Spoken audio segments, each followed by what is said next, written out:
welcome everybody. Please be seated. Members of the jury, I want to confirm while you were on lunch break, you did not discuss this case amongst yourselves, you did no investigation, and you received no information. Is that all correct? Correct. Are you going to get tired of me asking you that question all the time? Can't tell you the number of times I've said that to any number of juries.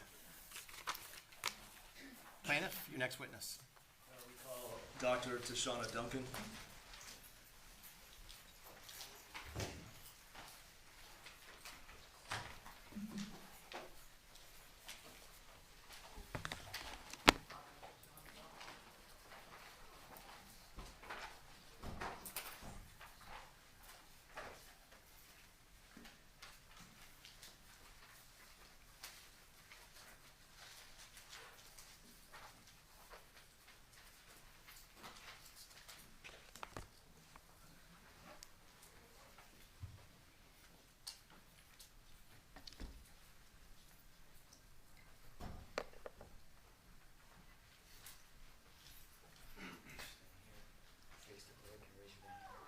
You solemnly swear or affirm the testimony you're about to give will be the truth, the whole truth, and nothing but the truth. I do. Now you're gonna walk around and have a seat in that stand. Thank you.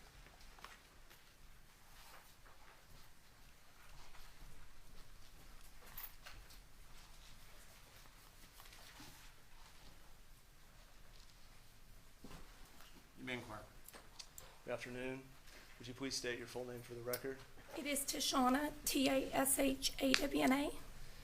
And have you been called here this afternoon to testify to the psychological evaluations you did of each of the Kowalski family members, Jack, Beata, Maya, and Kyle? Yes.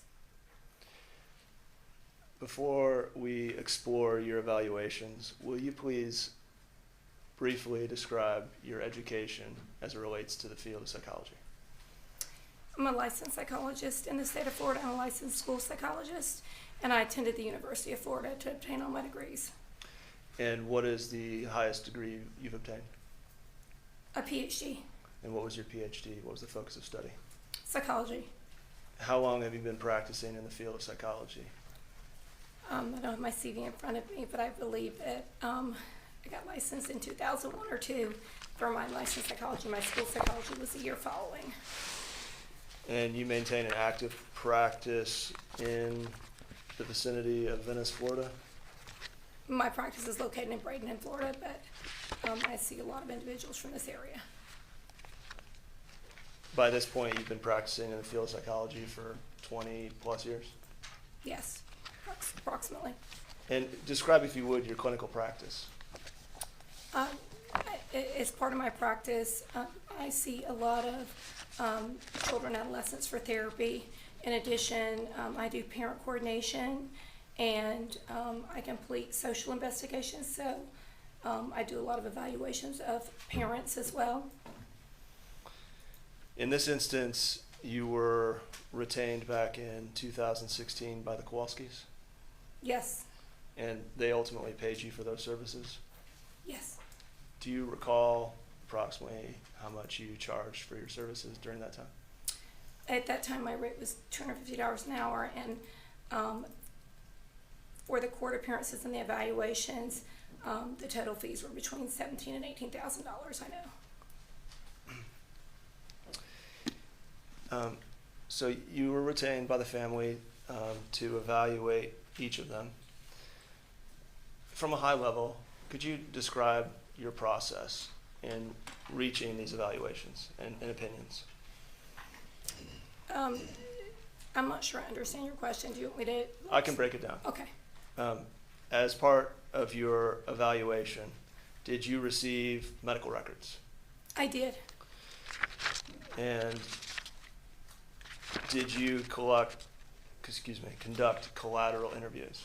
I did. Can you explain a little bit about what a collateral interview is in your field? In this particular case, I had asked the parents to provide me names of individuals that I could speak with to get to know the family better. For the children, teachers would be considered a collateral interview, so I spoke with the classroom teachers. Some of them I did written interviews. I had them fill out information on the parents. You spoke with physicians that had treated Maya. I did. You spoke with friends and family. I did. You spoke with neighbors, teachers. Yes. These were all collateral interviews that were part of these evaluations. Yes. And then further, ahead of reaching your opinion for each of them, you conducted a one-on-one interview with the subject, whether that was Maya or Beata, Kyle or Jack. I did, and I do not have my records in front of me. They're with me, and I can get them out if I need to. Sure. But I do know that I met with the parents on multiple occasions. Kyle, I believe that it was one occasion, but I would need to look at the chart. But Maya, I know that my evaluation was completed with her at one occasion because it was at the courthouse. It's the time I met with her to do it. All right.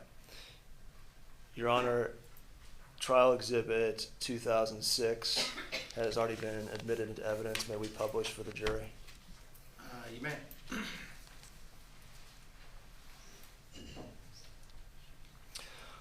All right. This is your psychological evaluation for Maya Kowalski, is it not? It is.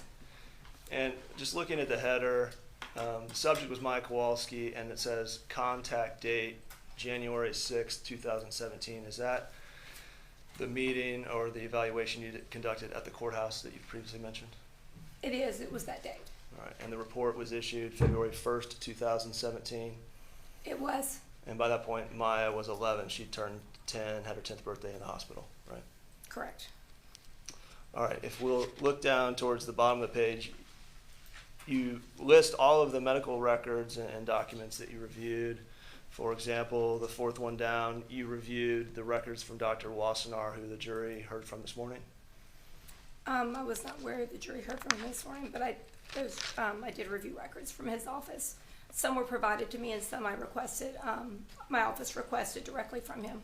All right. And turning to the next page, you reviewed and received the neuropsychological evaluation of Maya Kowalski dated October 20th, 2016. This is the third entry on the page.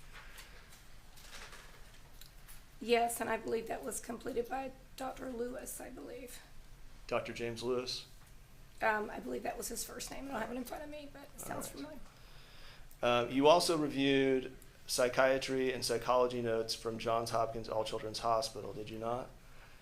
I did. And if we look down, approximately 8 or 9 down, you see a psychiatry consult signed by Mark Cavett, MD.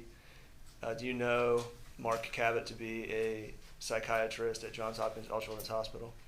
Yes, he's been there many years. You also reviewed approximately 20 entries down Johns Hopkins All Children's Hospital's records for the period October 7th through November 10th, 2016. And then importantly, 3 from the bottom, you reviewed all of the inpatient psychiatry, psychology, and physiatry notes from Johns Hopkins All Children's Hospital. I did, if it's listed. All right.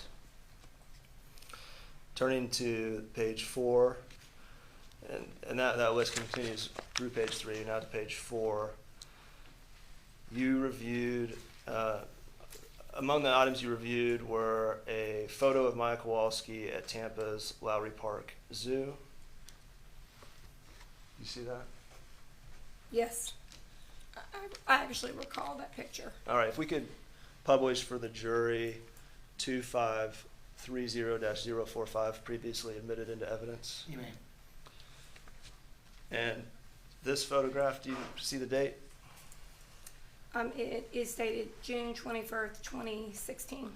And so this would have been approximately 2.5 months before her admission in October to Johns Hopkins All Children's Hospital. Yes, if that's date correct. It looks like, Mr. Whitney, can you hold on one second? Let me try to cycle the presentation system. yes, sir.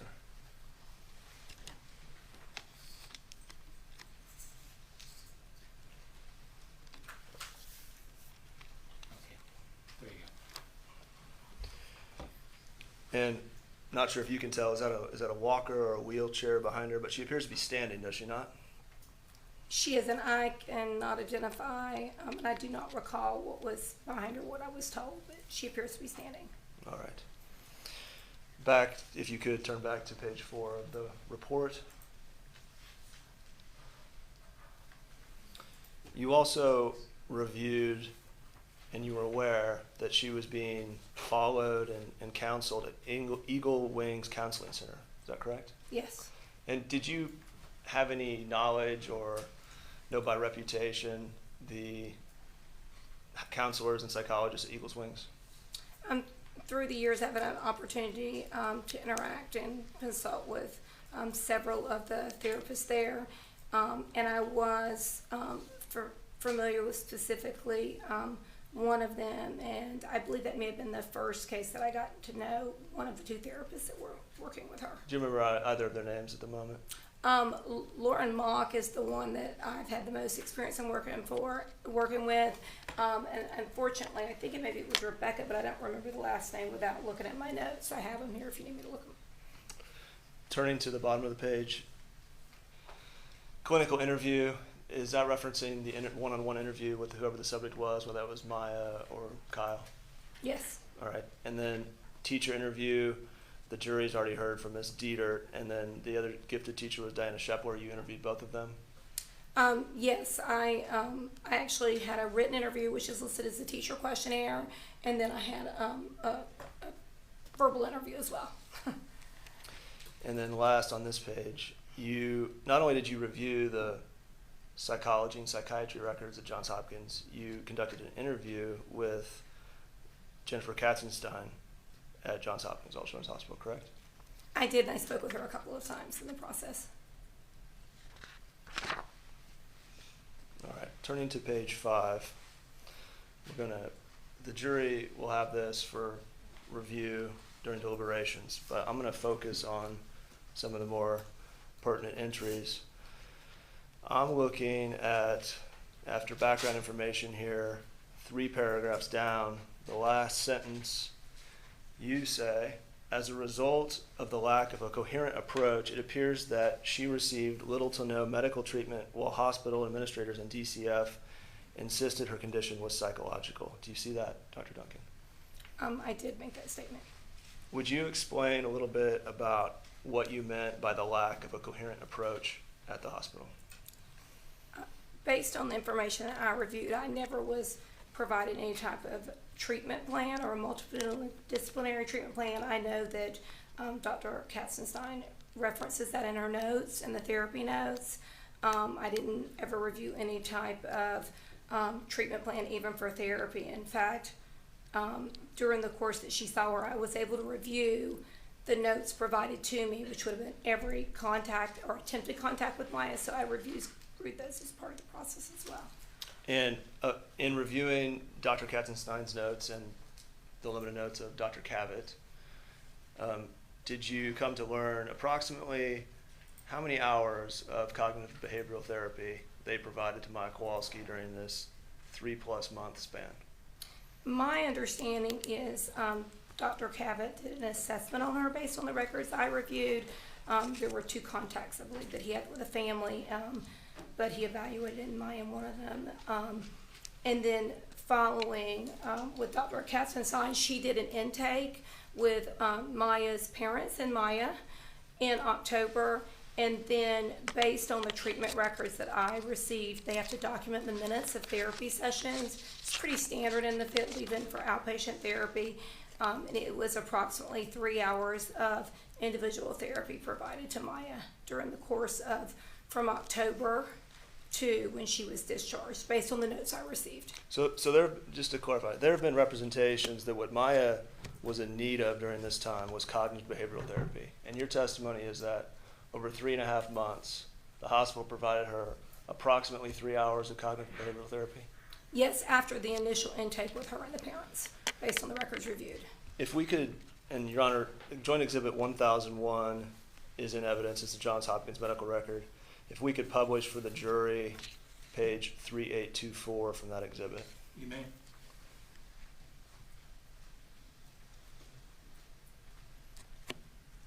If you would focus, so before you zoom in, I'm sorry. Dr. Duncan, do you recognize this as the psychology progress note of Dr. Katzenstein at Johns Hopkins All Children's Hospital, signed on October 14th, 2016? I do.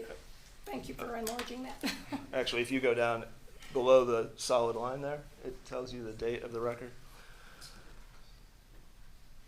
Okay, at the bottom of the screen there, this is a note from October 13th, 2016, correct? It is. All right, and if you'll focus on the last paragraph there on the bottom of the page, it begins, I spent a significant amount of time in conversation today. If you'll just read that briefly to yourself.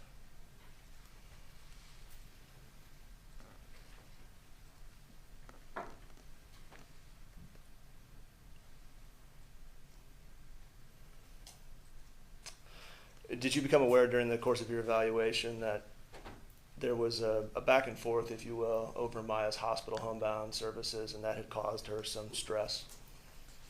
I was aware of that.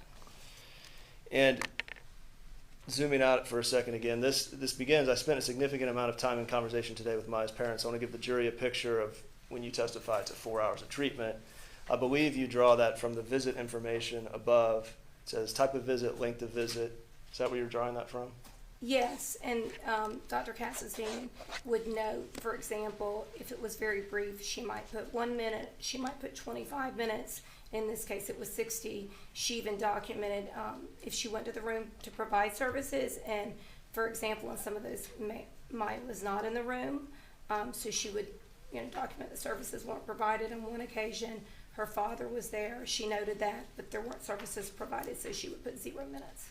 So in the tabulation that you did of 4 hours of therapy over 3.5 months, you included the 60 minutes, which included apparently a lengthy conversation with Maya's parents. Is that right?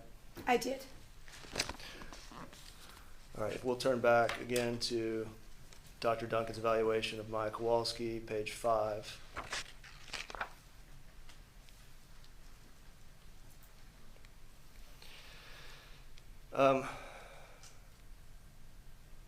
Go down a little bit further, please. And the last paragraph, last sentence of paragraph 4 here, it begins, however, prior to Maya being removed from the home, there was no evidence that Maya's mother, Beata, had ever suffered from mental health problems. Do you see that, Dr. Duncan?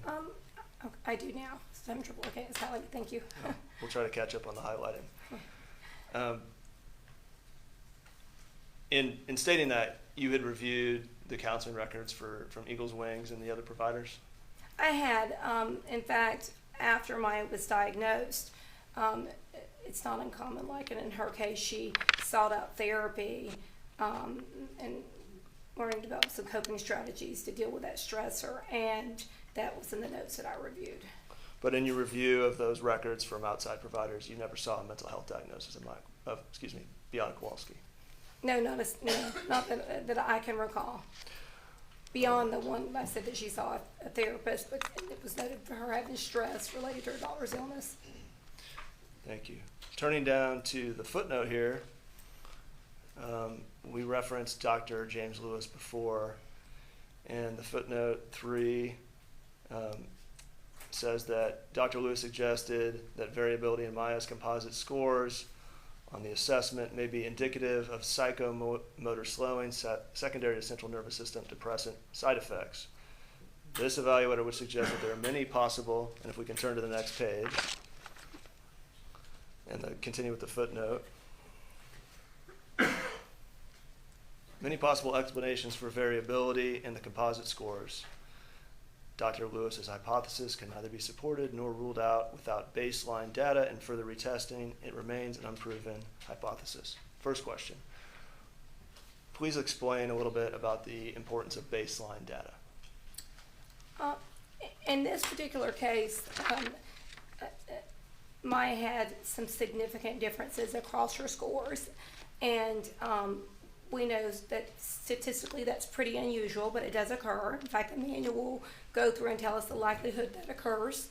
The problem that I saw with the hypothesis was he was linking this discrepancy between scores to medication that maybe she had been prescribed in the past, and there was no prior testing that we do not know there was some other reason that she may have had those scores. She may have been born that way, her brain working that way. For example, if somebody had head trauma or you had seizure disorder or different neurological conditions can impact, your cognitive functioning. And so he did use the word likely. I testified to this in another hearing that in this particular case, I think even if Dr. Lewis was here, he would use the word likely because there was no data previously to, prior to the medication being administered. In reviewing Dr. Lewis's report, had he made any statements about whether Maya had been administered medications near the time of this assessment that he performed? I recall reviewing that that day he made a comment that she was not on any medication, but there was an indication in the records that prior to that she had been on some.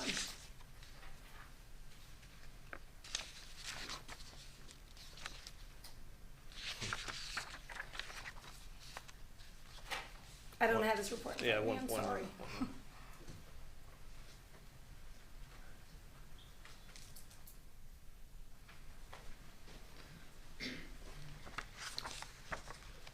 If we could pull up Joint Exhibit 1046, which is Dr. Lewis's report. May we publish for the jury, Your Honor? It's been a minute. You may.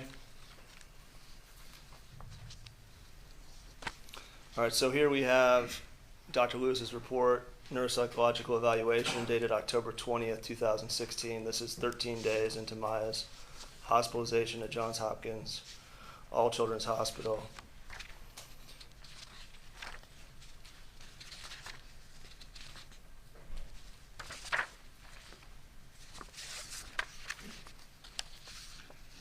Focusing on page 5, if we could.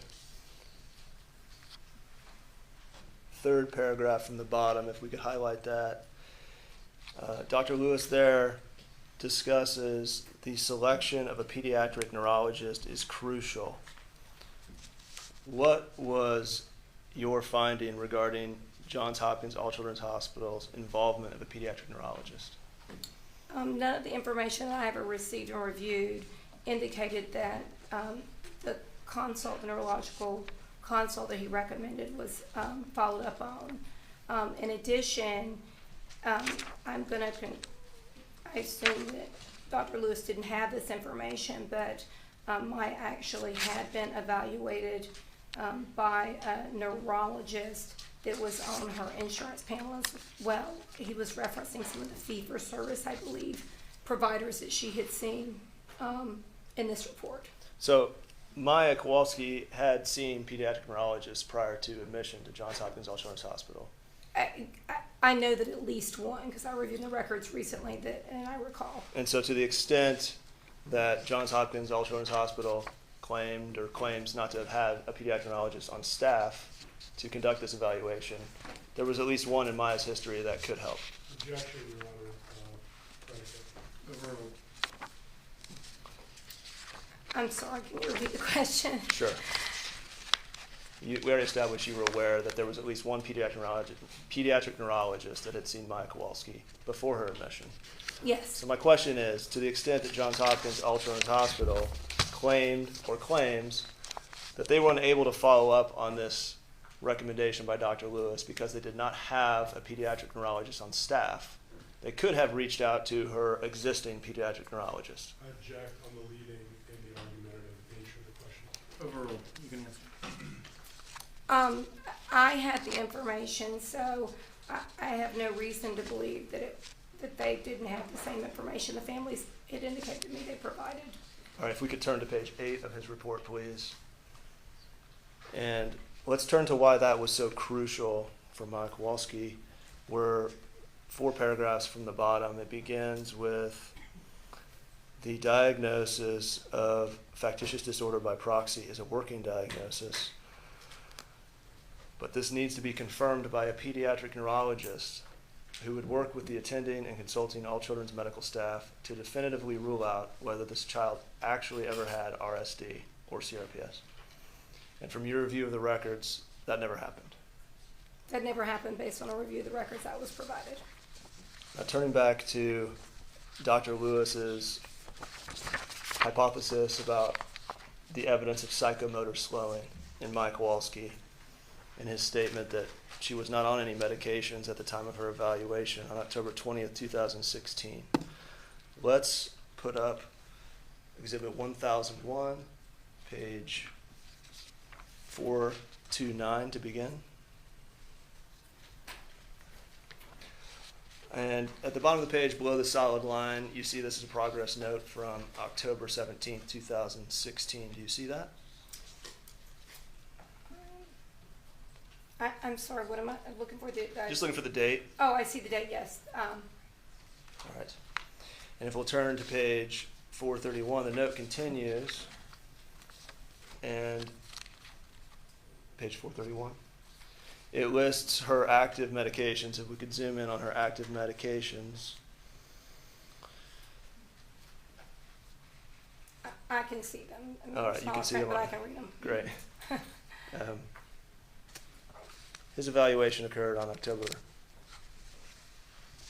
18th, 2016. On the October 17th, 2016, if you look at that list of medications, do you see any medications on there that would have the effect, a cognitive effect or a psychomotor slowing effect? I really can't answer that question because I'm not a medical doctor. That's something I would consult with a medical doctor who's prescribing to inquire about those medications. All right, you'll defer to the medical doctors on the effect of those medications. Yes, yes. Understood. We can take that down and turn back to trial exhibit, Maya's report, trial exhibit 2006.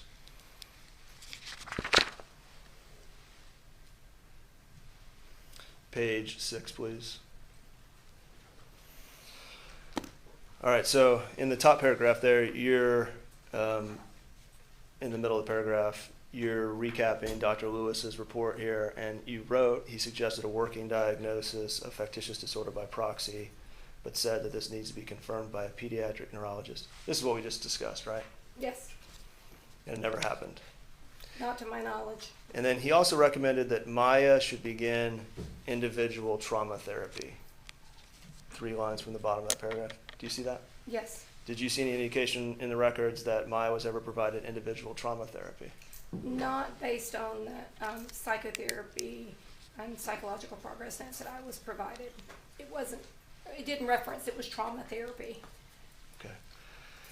Turning to findings and impressions below, you wrote JHATCH, which is an acronym for Johns Hopkins All Children's Hospital, correct? Yes, All right. Johns Hopkins All Children's Hospital would not permit professionals without staff privileges to meet and evaluate Maya on JHATCH premises. Would you explain a little bit about your collateral interview with Maya Kowalski versus your evaluation at the courthouse and why those accommodations or arrangements were necessary? sure. Initially, I was asked to evaluate the parents and Kyle. There was some disagreement, was my understanding, on whether Maya would be having additional evaluation beyond Dr. Lewis's evaluation. And so as part of the process, I asked about speaking with Maya to interview her. It wasn't to evaluate her, but just to gather information about her family, her parents, because I was evaluating them and her brother. So I contacted the hospital, staff at the hospital. I do not have staff privileges at All Children's Hospital. I'm not on staff. And I inquired about making arrangements to go up to meet with Maya. Yeah, and the person that I spoke with let the hospital know that I would be, coming up to expect me. And I believe it was on a Saturday morning. I drove up. And when I met with Maya, she was initially in the rec center, and so they did offer to try to find us a room, but there were these long corridors where no one was really present, and they were having some difficulty locating a room. So I met with her in this corridor. I mean, there was privacy, and so I met with her to interview her there. And as I previously testified, that was not an evaluation of her. Subsequently, later. Let me stop you there. Okay. She's in the rec room. You walk down the hallway with her. What stands out to you about the interaction that you had with her in the hallway as you're conducting this interview? Certainly, one of the things is her condition. You know, during the time she was in a wheelchair, and so I helped wheel her out. And I was, I believe I was sitting on a bench. It may have been a chair, but my back was against the wall, and she was adjacent to me. The way that her feet were turned, I think it would have been impossible, to maintain that posture for a period of time that I met with her. In addition, she was very concerned about people overhearing our conversation, even though the hallway was, I think maybe a couple people walked by, but we would quit talking. It was very isolated. And what else stood out for me about that interview is she told me that she had not been able to speak with anyone privately, and that she wanted to speak with her priest in private and her attorney, and to please get messages to her attorney that she could not have private calls with him. Now, turning to that versus the courthouse, why was it necessary that you evaluate her at the courthouse? I did not have staff privileges at Johns Hopkins Children's Hospital, and it's with many hospitals, it takes a while to go through the accreditation process, and they have to have a meeting to approve you. I have been on at other hospitals, I just haven't there. And so, because of their policies, that you, in order to do an evaluation on the premises, you have to be staffed, and this was time sensitive. It was made arrangements for her uncle to pick her up, was my understanding. He's the one that brought her to the courthouse. And the court made arrangements for me to use a private room. It was well ventilated. There were windows, but it was private location. It was the appropriate place to do assessment. The long and the short of it is that Johns Hopkins Children's Hospital did not grant you emergency privileges so that you could conduct this evaluation in the hospital. Objected the form, objection on foundation and, Sustained. Were you allowed to conduct an evaluation of Maya Kowalski in the hospital? No, because I didn't have staff privileges. Turning down within this paragraph here, findings and impressions, you wrote she was not observed to move her legs or feet for the duration of the meeting. You described this earlier with her feet turning in, correct? Yes, this was description that was when I was doing the evaluation at the courthouse, not early on. I saw observed similar My behavior apologies. at both times. All right, and then at the courthouse then, the next sentence begins, several small wounds were observed on her face and hands. And then you, Maya denied harming herself and conveying the wounds were lesions. Did you observe these wounds? I did, and I didn't, these were not visible when I met with her previously, when I interviewed her. Okay. And you described a second ago that because of the staff privileges issue, she had to be transported to the courthouse by her uncle. So the hospital had to discharge her for that purpose. So the next sentence begins, at the onset of the meeting, Maya apologized for her appearance, indicating her hair was messy. And then you wrote, her hair was not noticeably disheveled. However, it did appear that it needed to be washed. Was it your impression that the hospital had not washed her hair recently? I could back and refer to my notes, but I visibly remember that it looked like it had not been washed in quite some time. There was a noticeable amount of maybe greasiness. I don't know if that's the appropriate term. And she seemed to be embarrassed about her appearance, when she came in. And of course I told her, it was fine. That I just wanted to be comfortable because we were going to talk some. I explained the process that we were going to work on that day. All right. At the bottom of page 7 of the report, you begin to summarize your clinical interview and sentence completion with Maya. And then we'll turn, it's just a header there on page 7. We'll turn to page 8, which continues with the clinical interview. Second paragraph, you wrote about Maya. She did not express any concerns regarding her parents or the care her parents had provided her. She did say she worries about her brother, as she knows he cries about her health. Do you recall any further detail about those statements? Those were very similar to the statement she had provided me earlier when I met with her, as a collateral to gather information about relationships with her parent and brother. Earlier, she didn't express concerns about their treatment of her. She did express concerns about her brother being very upset and concerned about her.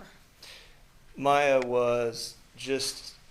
had just turned 11 years old at this time. Did she appear to be bright and a good historian of her medical history? She had an advanced communicative demeanor for her age, and that was pretty consistent with some comments that Dr. Lewis observed as well in his report. And so did you feel that what she was relaying to you was accurate to the best of her abilities?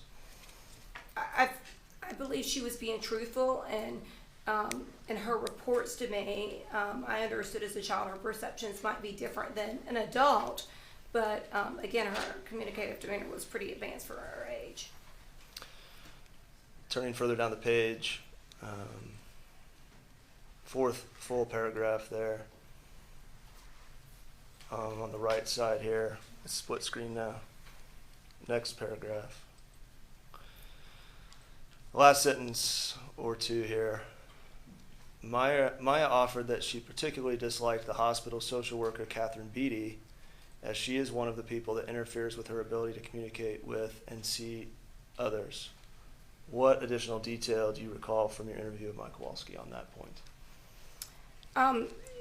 I know that Maya, her understanding was that I think she saw Miss Beatty as a gatekeeper, and it was unclear to me whether Miss Beatty was following rules that were in place, or she was taking it upon herself, or maybe Maya's perceptions were not the same as maybe another observer would be. But she indicated that if she tried to make calls, even to her attorney, that she would sit in the room. Catherine Beatty. Yes. We continue, next paragraph. Maya repeatedly expressed significant frustration over professionals not believing that she was physically ill and in constant pain. Now, you had already, by this point, conducted your collateral interview with Dr. Katzenstein, is that true? By this time, I had spoken with her on 2 occasions. All right.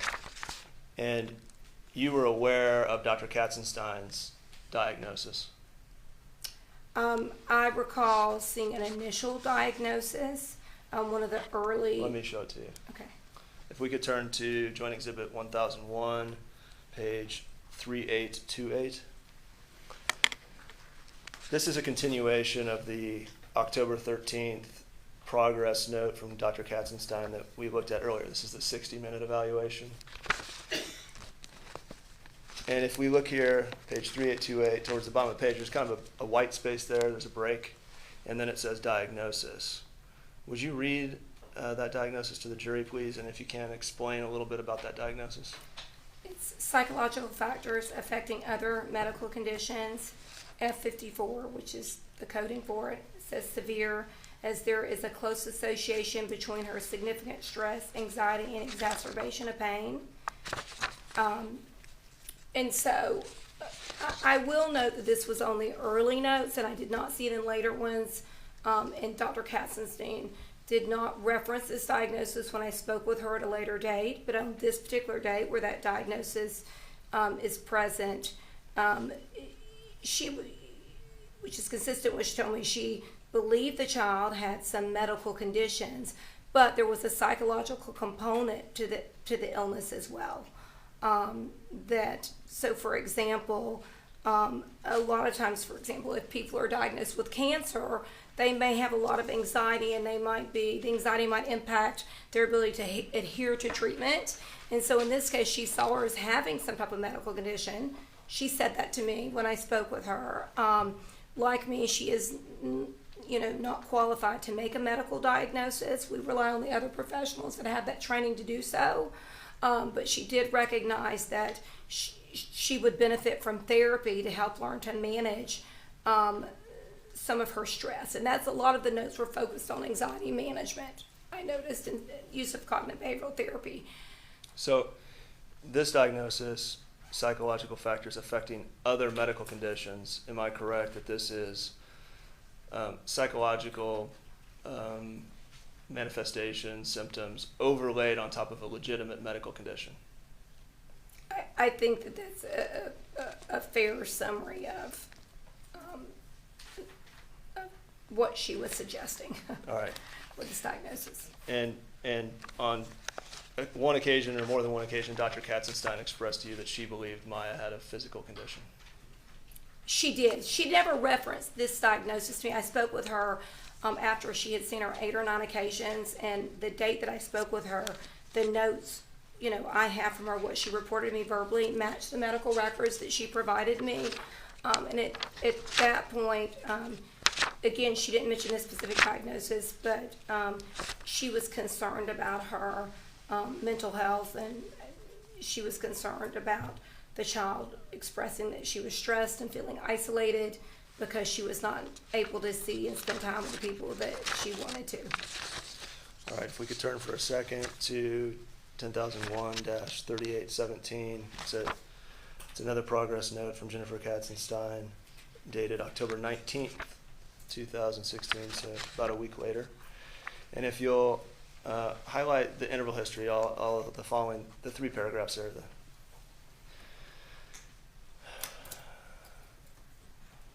And in the first paragraph, I want to focus on Maya was relating in the middle of the paragraph to Dr. Katzenstein that the physical therapy, especially the physical therapy at TGH, was the worst thing for her RSD. Did Maya explain that to you? She did not speak of TGH a whole lot with me. She spoke more of the therapy at Johns Hopkins All Children Hospital. And she also discussed here hyperbaric oxygen therapy and Maya's thoughts that it had been helpful. Yes. And then, second to last paragraph there, when asked to define her pain, Maya stated that she has pain all over and it is really bad. Subjective reports of pain, how do you treat those in your practice? If a patient reports pain to you, especially a pediatric patient, a child, do you take that at face value, or how do you account for that? Objection, Your Honor. Foundation and the witness's training and experience is not a medical. Overruled. You can answer. I believe one of the reasons that Dr. Katzenstein was employing cognitive behavioral therapy is because Maya did believe she was, whether she was experiencing, not her perception is her reality, that she was reporting experiencing significant pain. And that's why if you look at the psychological progress notes for the therapy, she focused a lot on cognitive behavioral therapy. She used some patient education, and she used some biofeedback based on her notes. In the last sentence there of that second to last paragraph, she described her parents as her main form of coping, and that she stated she would eat more if they were here. She asked me if she could send her parents a letter, which I deferred to the medical team. In your conversations with Dr. Katzenstein, did she ever explain to you why she needed to consult with the medical team before allowing Maya to communicate with her parents? No, that topic never came up. All right, we can turn back now to the report of Maya Kowalski, Exhibit 2006, and we're back at page 8. And the last paragraph there begins, Maya repeatedly expressed significant frustration over professionals not believing that she was physically ill and in constant pain. Well, Dr. Katzenstein believed she was in pain, but apparently some of the other professionals did not. Objection, Your Honor. Argumentative and leading. It's also mischaracterization of the report. Well, let's get the whole question. I'm sorry, can I hear the question again, please? I don't know if I can recall it perfectly, but I'll just re-ask it. Thank you. This statement, Maya repeatedly expressed significant frustration over professionals not believing that she was physically ill and in constant pain. Was that a reference to the professionals at Johns Hopkins All Children's Hospital? It was when she spoke with me. All right. Moving down in the middle of the paragraph, She expressed frustration over physical and occupational therapy at JHATCH. She stated that they were the worst. She stated that therapy has exhausted her and the pain is worse after participation in them. Any further detail that you recall? That's generally a summary of what she shared with me, and as I mentioned earlier, I think that that's one of the things Dr. Katzenstein was trying to work with her when she, those brief meetings she had with her, is compliance, to get her to comply with some of the therapies. In fact, they initiated like a behavior chart with some incentives in place to try to get Maya to be motivated to do those, even though they were uncomfortable for her. All right. Turning to page 9, first paragraph. She conveyed, that's Maya, she conveyed that she liked the therapist, Rebecca Johnson, she was seeing prior to her admission to JHATCH. Rebecca Johnson, from your knowledge, is with Eagle Wings? She is. That's the individual. I could not recall her name. And I will say that I know when she first started working with Maya, she worked with Lauren Mock. I think she was finishing up her licensure requirements. But I do know at the time, like in December, she was fully licensed because there was some discussion, or in January, about her continuing to be able to see her, because one of the current concerns was making sure somebody was qualified, given some of the concerns about diagnosis. Do you recall, in your review of the records of Eagle Wings and Rebecca Johnson, the frequency with which Maya was attending therapy? Based on the reports obtained from Eagle's Wings and also the family and Maya, she was seeing her on a consistent basis, like weekly. And that would be more appropriate than 3 or 4 hours over 3.5 months? Based on what I know about this child, I was shocked when I learned the little psychotherapy she was giving, particularly since a lot of people were attributing her issues to psychological issues rather than medical and maybe psychological. And it looks like on the third paragraph, one of your exercises was a sentence completion exercise. Would you explain the usefulness of this in a psychological evaluation? Sure.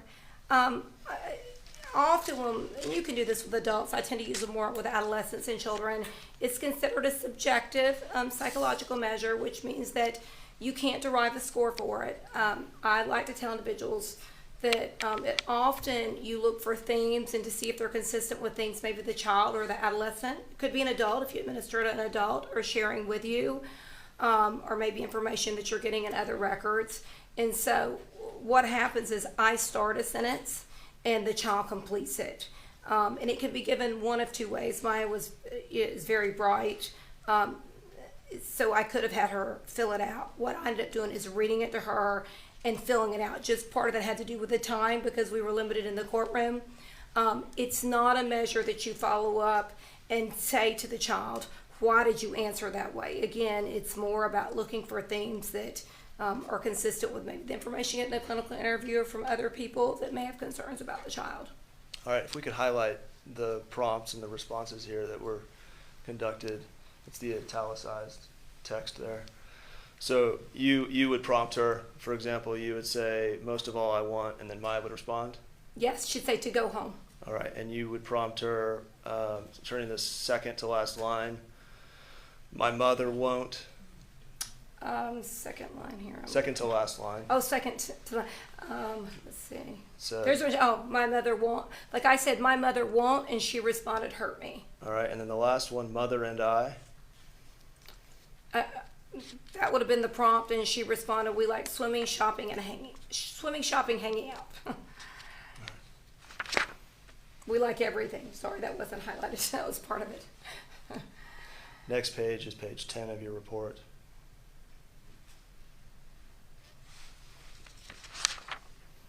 Now, if you can just back up for page 9 for a second. This is page 10 is a continuation of the bottom there, which is an interview with Rebecca Johnson. That's the counselor at Eagles Wings, right? Yes. And in the middle of that top paragraph on page 10, Rebecca Johnson reported to you that from November 2015 to October of 2016, she saw a significant improvement in Maya's mood. Do you recall that? Yes, that was in my notes from speaking with her. I don't recall her saying that, but it's in my notes that she said that. And she also believed that Maya's parents played a large part in Maya's progress. Yes. Now we get to your interview with Dr. Katzenstein at the hospital. It begins discussing that, you know, she had seen Maya for individual therapy sessions while Maya was at JHatch, and that she had hoped to see her weekly, but sometimes she was not able to see her on a weekly basis. So this gets to the 3 hours of therapy over the 3.5 months. Yes. And then below in that paragraph, she stated that she believed that Maya was physically ill, confirming that earlier diagnosis. Yes. Sorry, I wasn't sure what you're referring to for a second. Sure. You conducted next an interview with Dr. Ashraf Hanna, one of Maya's pain management physicians. And how did he describe Maya's parents? He used the word amazing parents, which is why I put in quotes, as well as loving and caring. All right, next you did a clinical interview with Dr. Anthony Kirkpatrick, her treating physician that provided the first ketamine infusions. And he confirmed that he has diagnosed Maya with CRPS. Is that true? He did. He confirmed that to me. And at the bottom there, he said that the doctors at Johns Hopkins have failed to consult with him. Is that correct? That was my understanding from my communications with him.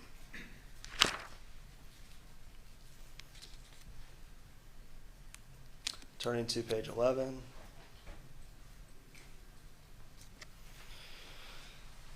You conducted a clinical interview with Pradeep Chopra, a pain specialist in Rhode Island and Brown University, correct?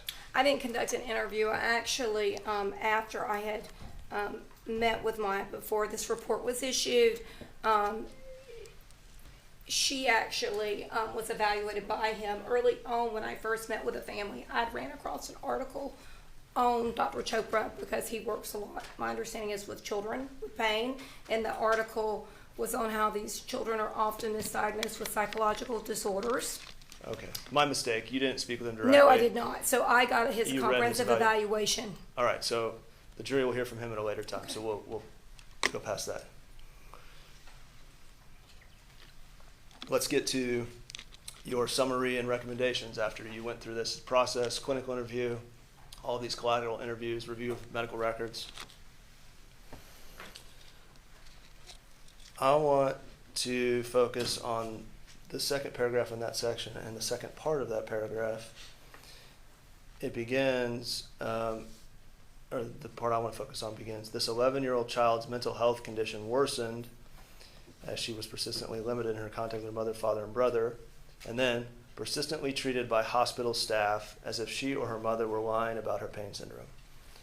Do you recall any specific statements from Maya Kowalski about the hospital telling her she was lying about her pain syndrome?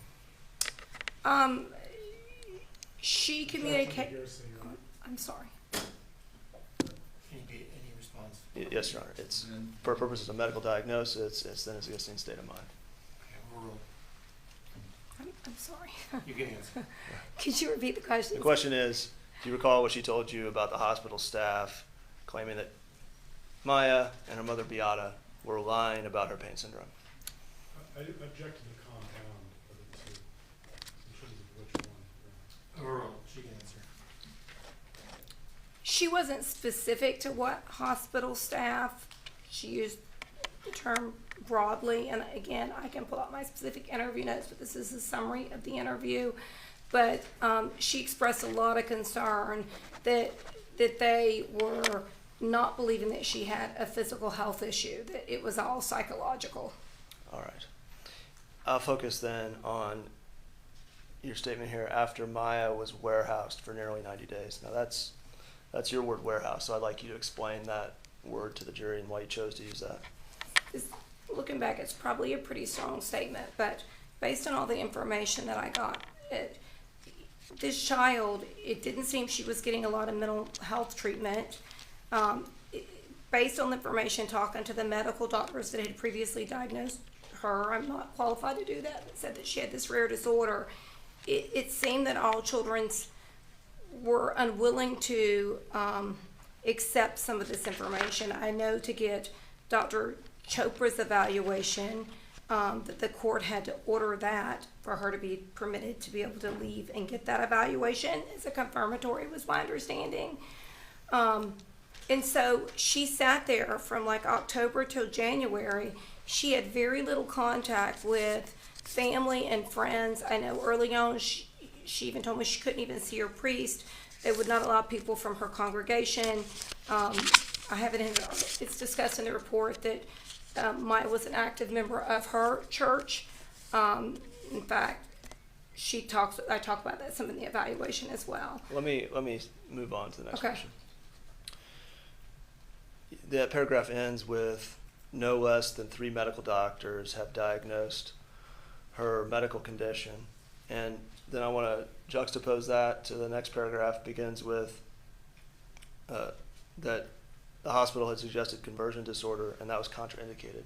How does one affect the other? How does the fact that she's been diagnosed by 3 medical doctors with a medical condition affect the diagnosis of conversion disorder? If you have an identifiable medical condition that is cause and symptomology, you cannot say the symptomology is a conversion disorder if there is a medical diagnosis and medical etiology for it.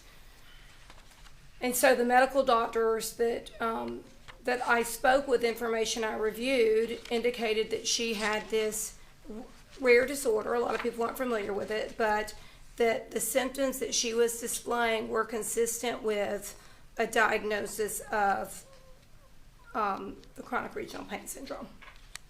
That's what they shared with them. All right, and turning to the last page, page 12. This evaluator does not agree that factitious disorder by proxy or conversion disorder are appropriate diagnoses in light of Maya's documented medical conditions. Based upon your background, training, and experience, and to a reasonable degree of psychological certainty, is it and was it your opinion that conversion disorder was a misdiagnosis? It was not an accurate diagnosis based on the information that I was provided by the medical doctors.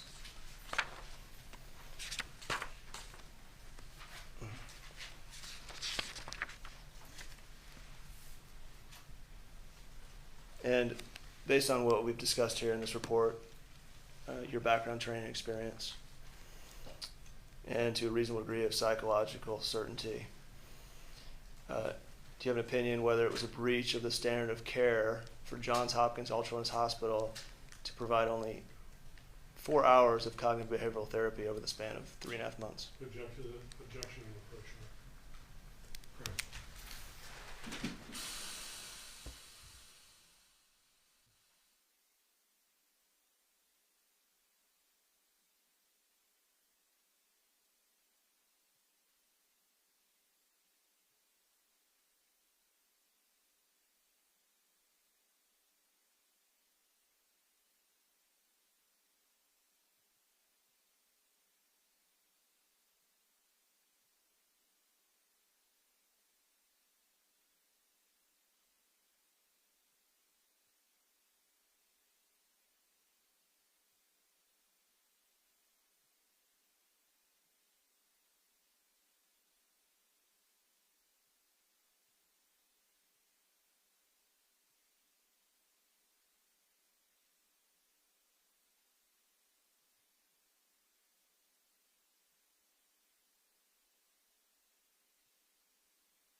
Overrule the objection, but why don't you re-ask the question? I'm sure you forgot it, so I'll ask it I again. did it very few days. It was a long question, and it has to be. Do you have an opinion based upon your background, training, experience, and to a reasonable degree of psychological certainty that it was a breach of the standard of care for Johns Hopkins All Children's Hospital to only provide approximately 4 hours of cognitive behavioral therapy over the span of 3.5 months? Yes, based on the information that I'm sorry.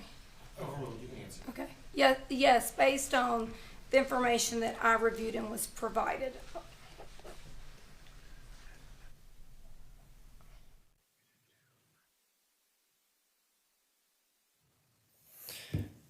Do you have an opinion, to adopt your term, that warehousing Maya for 3.5 months in this fashion caused or contributed to psychological injury in Maya Kowalski?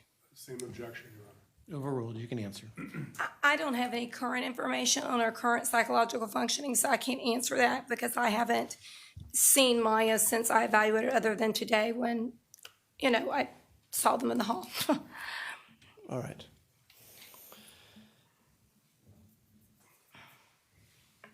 Let's turn now to, you did a report for each of these family members, and I'll try to speed this up. Let me, so we're shifting to a different, We are.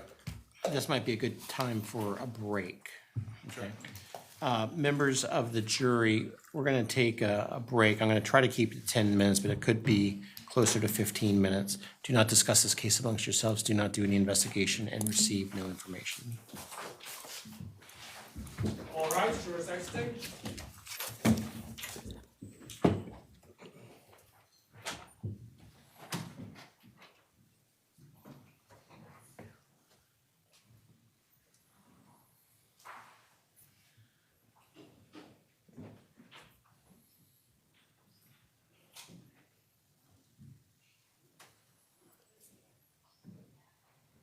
Okay, the jury is out of our presence.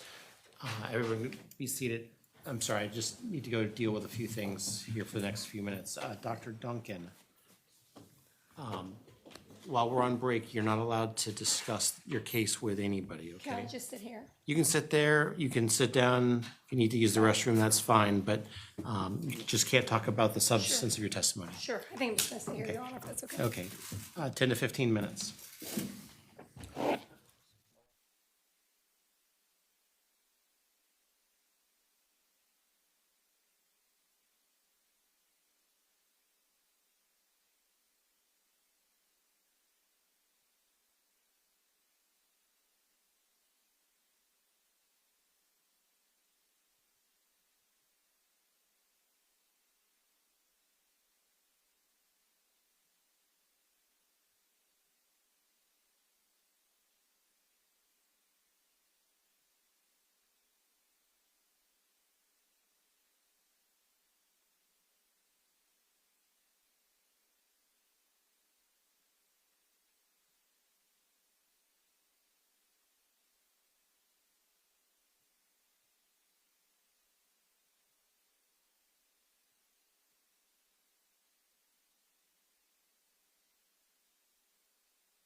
Please be seated, everybody.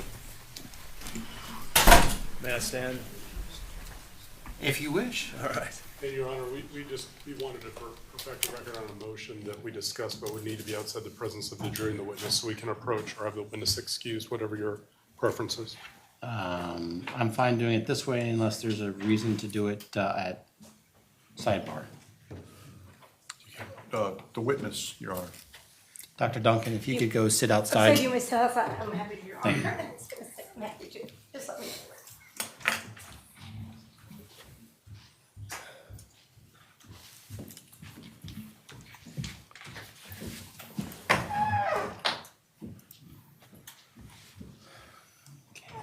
The transcript will reflect that both the jury and Dr. Duncan are outside the court's presence. Yes, Your Honor. Again, we want to renew our motion to strike the testimony on standard of care on 3 bases. Number one, it is surprise testimony in terms of this witness never being disclosed as a retained or non-retained expert for offering standard of care opinions. Number two, it's outside the scope of the pleadings, which is alleged as a medical malpractice. Outside the scope of what? The pleading, the pleadings. complaint, which alleges a 766 claim for medical negligence, and not one for a breach of psychiatric or psychological care. And third, she's not credentialed under 766 to level allegations of medical negligence against a hospital licensed under that statute. Or its doctors. Or its doctors. And I don't believe her opinion was limited to psychological care, even to the extent she expressed it on those Well, I bases. disagree with that last part. Okay, thank you, Your Honor. Those are the bases. Plaintiff.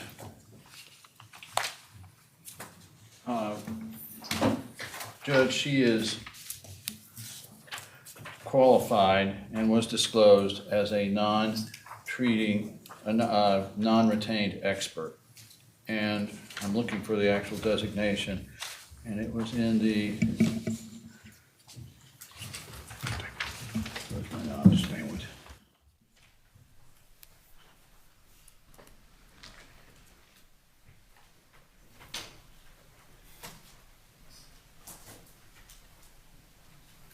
looking for the disclosures. This is your order. No, I need our disclosure. Is this our disclosure? Yes, she is disclosed as a non-retained expert. Her opinions have been limited to the standard of care in the community. She's qualified to testify to that. She's qualified to pass on whether a certain act or action is involved in the pleadings collapse into the proof at trial. There were general allegations incorporated. What was the din of the disclosure?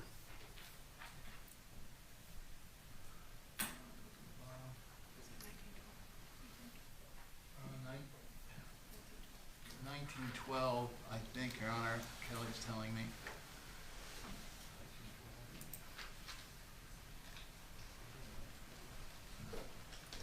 I've got filing number.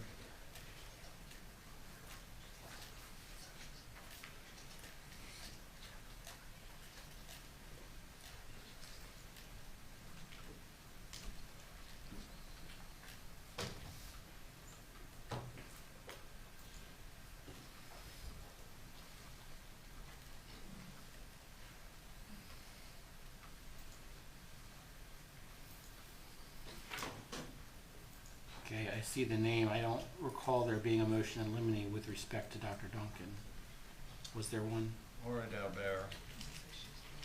Yeah, we did not make a motion in limine, but we did not have notice either through her testimony or disclosures that she was going to be giving these opinions. No, with respect to the pleadings issue. We never received a report from her on that subject either. Your Honor. She was not required.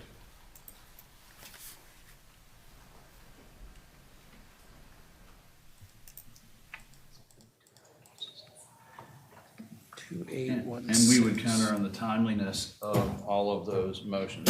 They also, they made one objection at the time on one question, but not on the remainder. 2816.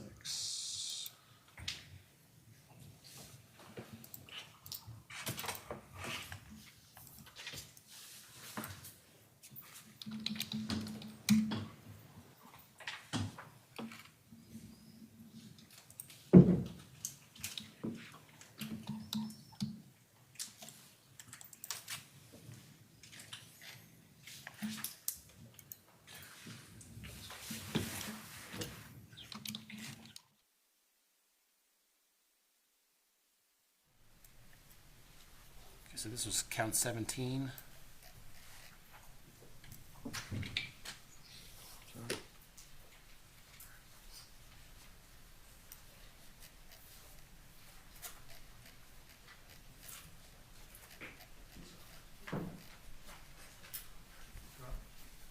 Yes, not 17. Or please, I'm looking at the 1912 designation. It says that Dr. Duncan is a retained expert, but it makes no reference to her being retained or offering opinion testimony as to the standard of care. Given the fact that the defendants posited their own expert late without any approval of the court, and the court granted them the leniency to even have a psychological expert, we'd ask the court to consider that.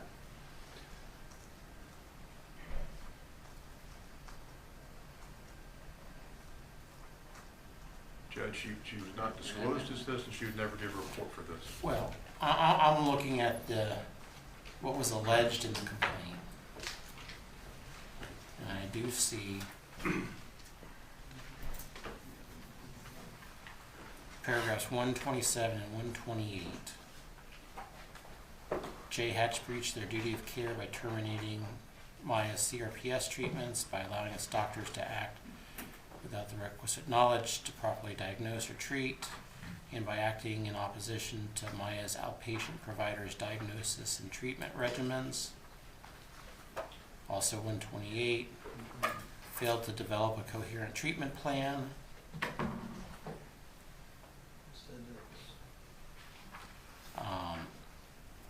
Instead diagnosing Maya with a variety of psychiatric conditions, none of which were treated. So it seems that this is definitely within the ambit of count 8, so that portion is denied. Your Honor, I'd just like to emphasize, she's licensed. Can we have one person arguing, please? Whoa, Mr. Anderson, I'll take care of who gets to speak. Yes, sir. Mr. Altburn, if you're gonna speak, I need you up by a microphone. I'm sorry. I just want to emphasize that count 8 is a medical malpractice claim under 766. And a healthcare provider for which you receive a standard of review under 766 is defined. She's in 490 as a psychologist, and that is not a healthcare provider for purposes of Chapter 766. If you look at 766, I think it's 102, it gives you who can testify, and it refers then to where to go to look to the numbers. And she can probably confirm for us, but she's a 490 license, not one of the people listed in the statute. I don't believe that's right. Well, in any event, there's still the count for potential infliction of emotional distress. Is there a standard of care, professional standard of care that's applicable to that? Reasonable care.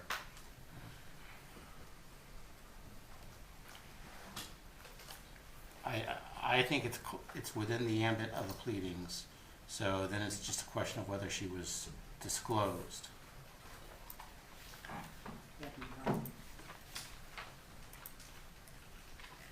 Mr. Hunter. I'm sorry?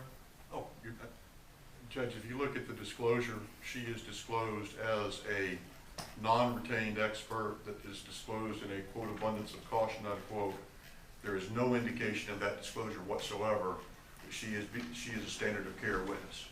It's just not there. And the other Didn't you all take her deposition? I mean, because I remember having multiple discussions about whether y'all were going to take her deposition or not. We did take her deposition, Judge, and she offered no standard of care testimony. That's my point. Nor did they ask it.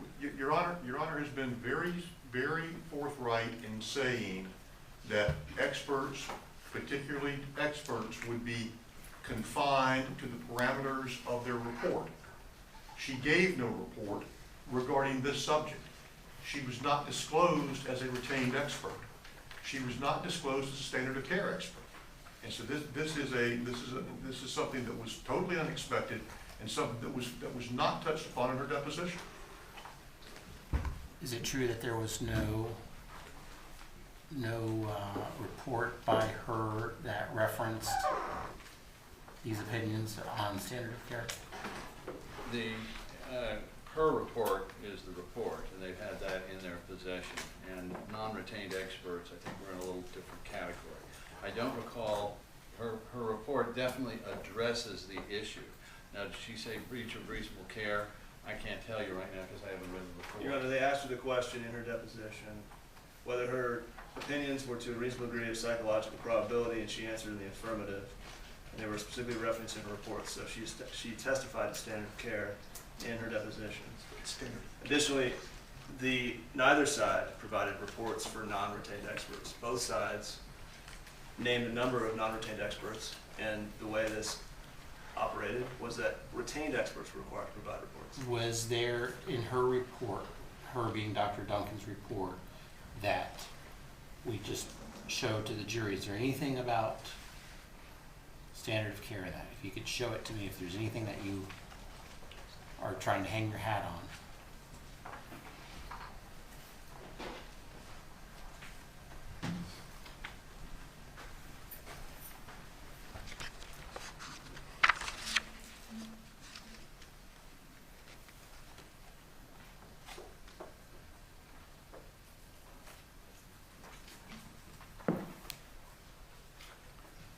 If we could, Your Honor, while they're looking that up, can we have court reporter look back and see what the specific question objected to was?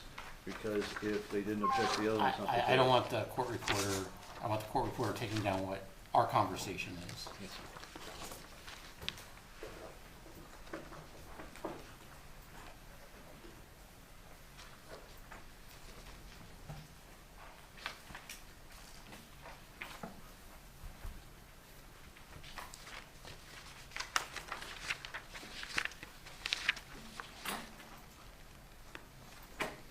Your Honor, I'd point to, do you need to see the report?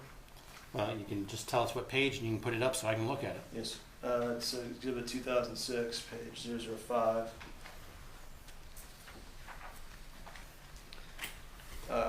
This sentence was presented, she commented on it. It's the fourth paragraph, I believe. As a result of the lack of a coherent approach, it appears that she received little to no medical treatment while hospital administrators and DCF insisted her condition was psychological.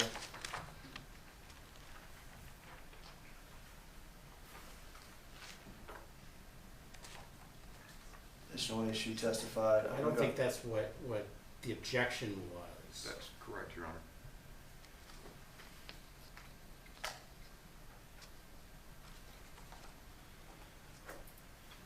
Anything in here on standard of care, Mr. Whitney?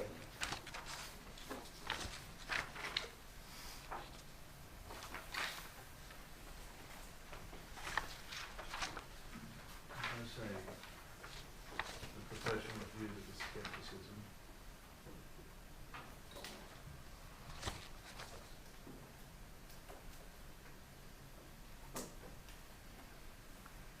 And she received little, I mean, I'd point to page 11.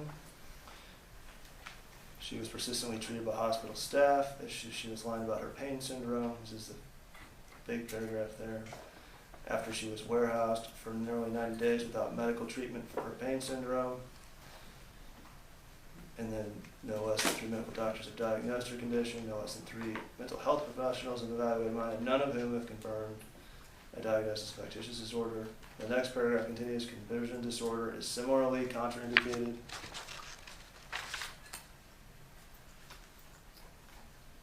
And then concluding, she points out that neither factitious disorder by proxy or conversion disorder are appropriate diagnoses in light of Maya's documented medical condition.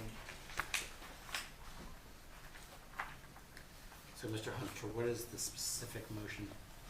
The motion, Your Honor, is to strike the testimony on standard of care in that there is no basis upon which that testimony was made known to us before trial in this report or in the disclosure. She was So never you're just put forward. basically saying that last question or two, not her entire testimony? That's correct, Your Honor. I'm talking about the standard of care testimony she offered. There was, and if I remember correctly, there was 2 questions on it. There was 2 different questions, yeah.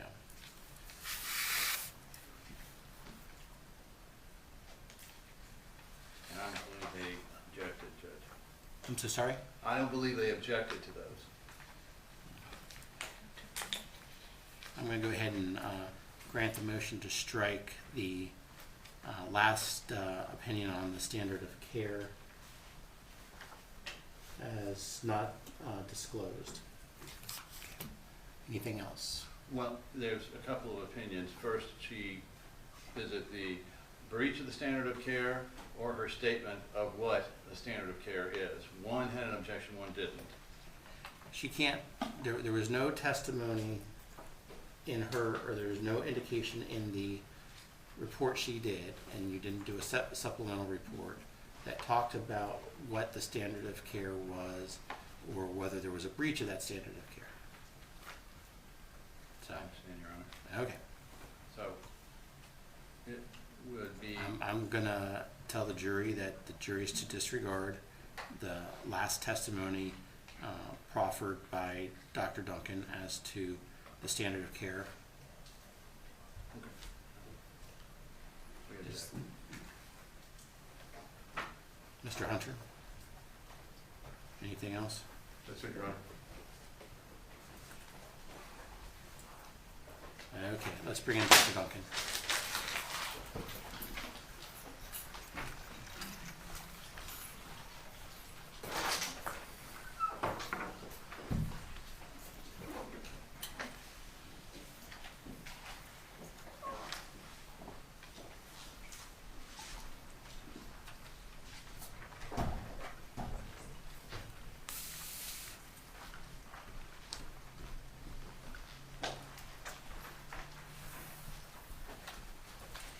Okay, Dr. Duncan, just so you understand, the court's going to tell the jury that I'm going to direct them to disregard the last testimony about the standard of care that was beyond what was in your report.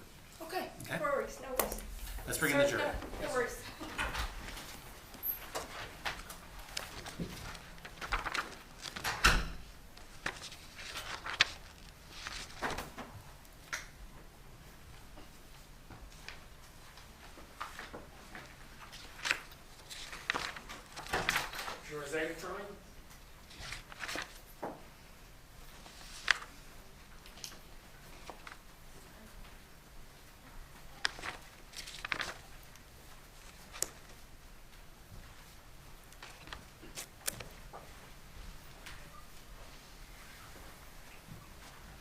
Okay, everyone, please be seated.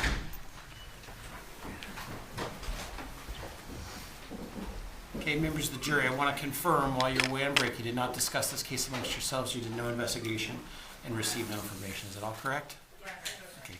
And also, members of the jury, I want to tell you that I'm directing that you disregard the very last question and answer regarding the standard of care. So I've granted the motion to strike that testimony, so you are to disregard it.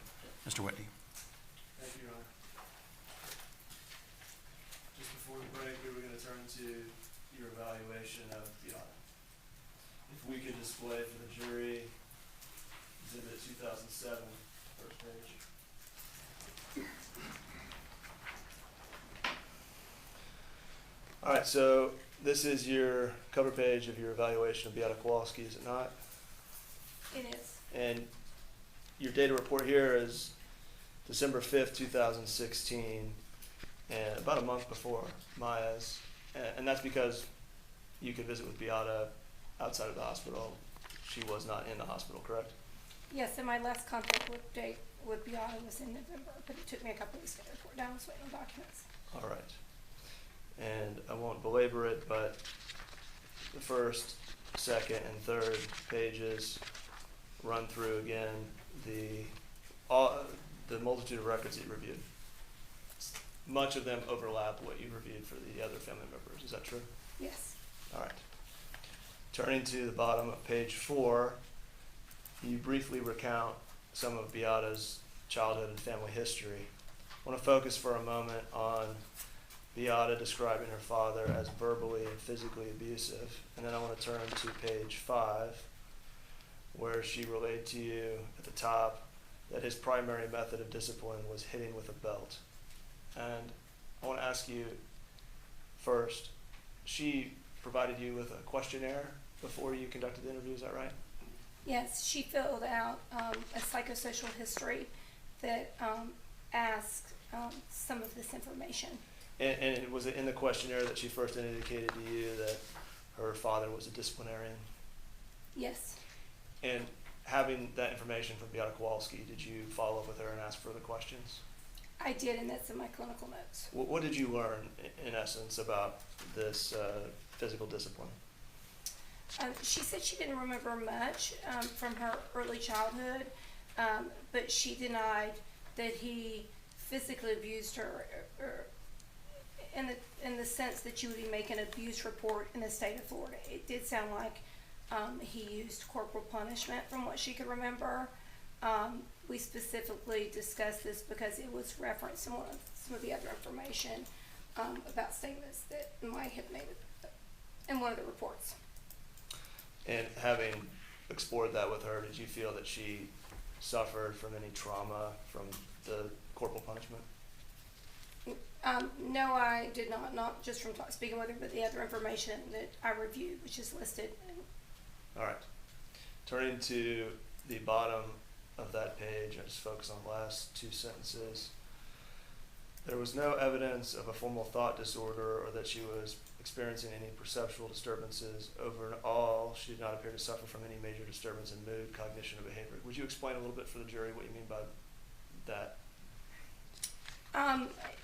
It's part of my evaluation.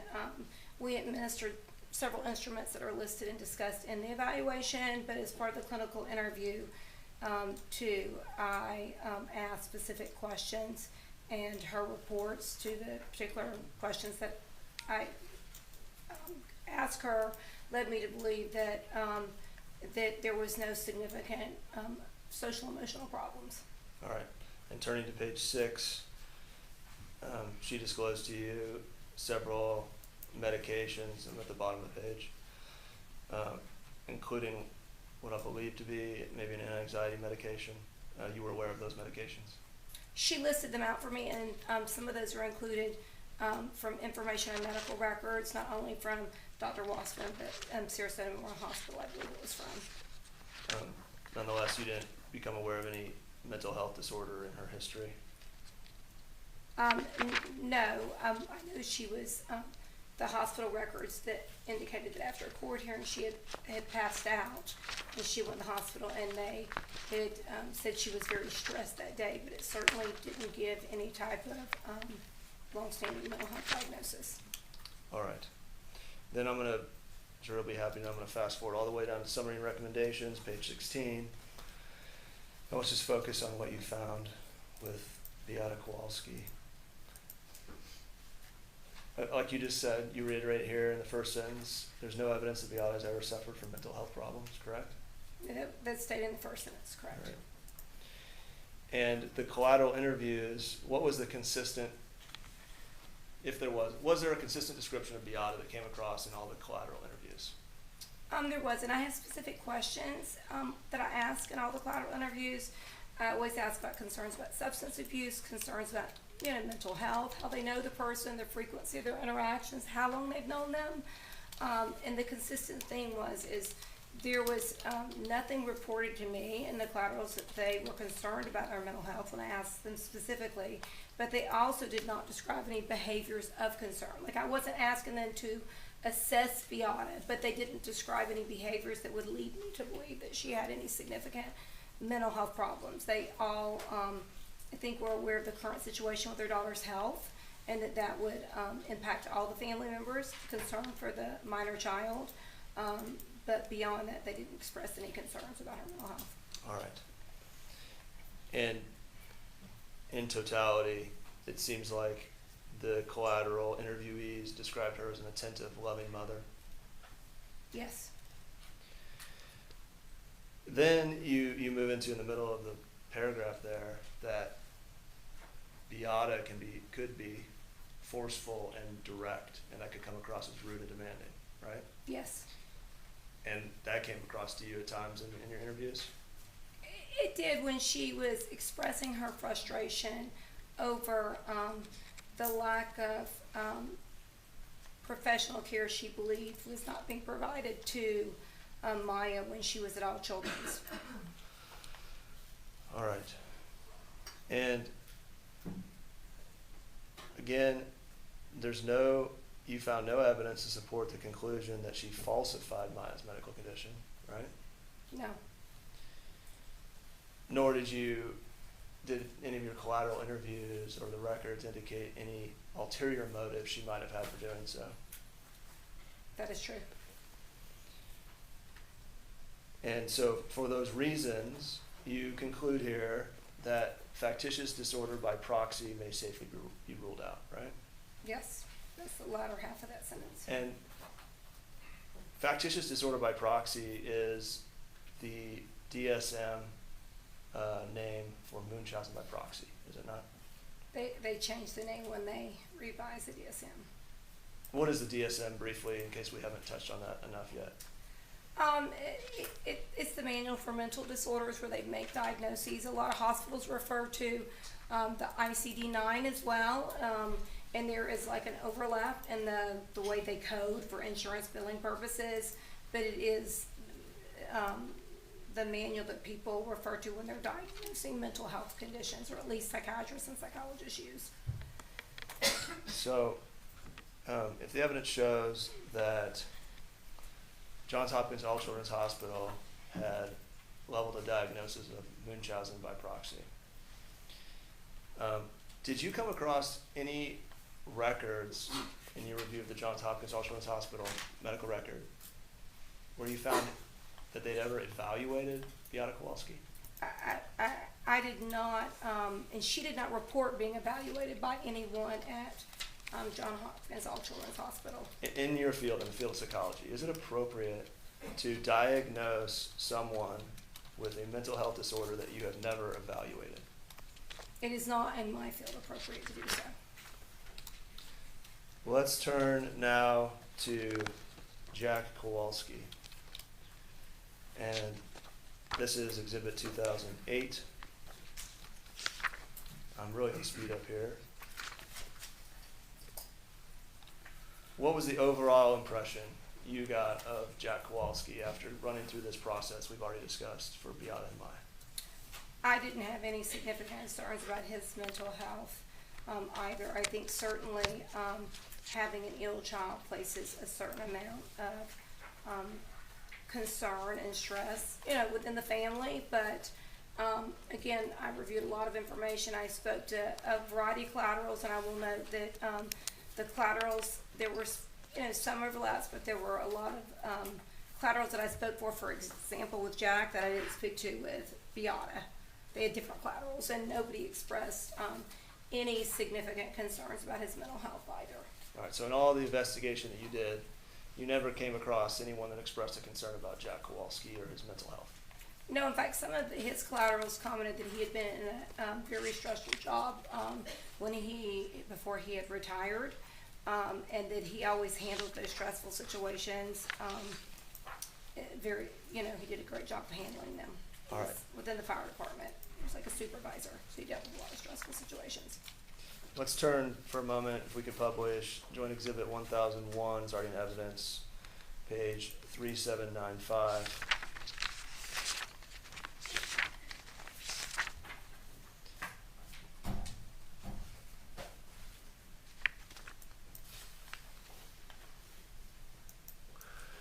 This is a continuation of a progress note from, again, Dr. Katzenstein, dated November 4th, 2016. So, Jack Kowalski has no pathology or mental health disorder that you found or suspected, correct?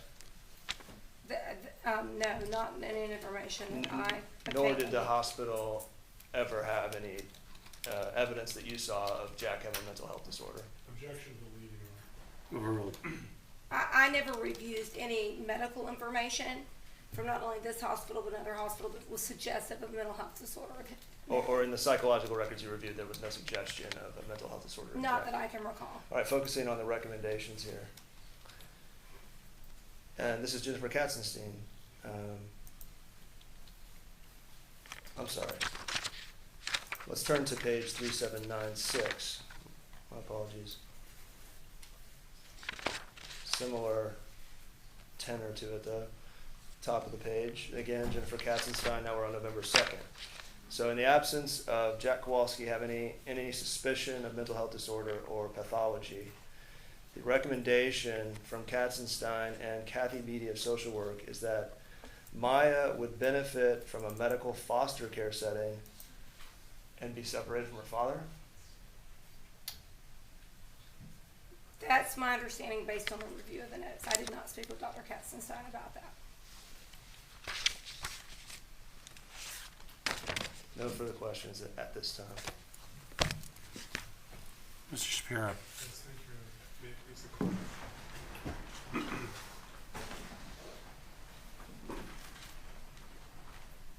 Good afternoon. Good afternoon.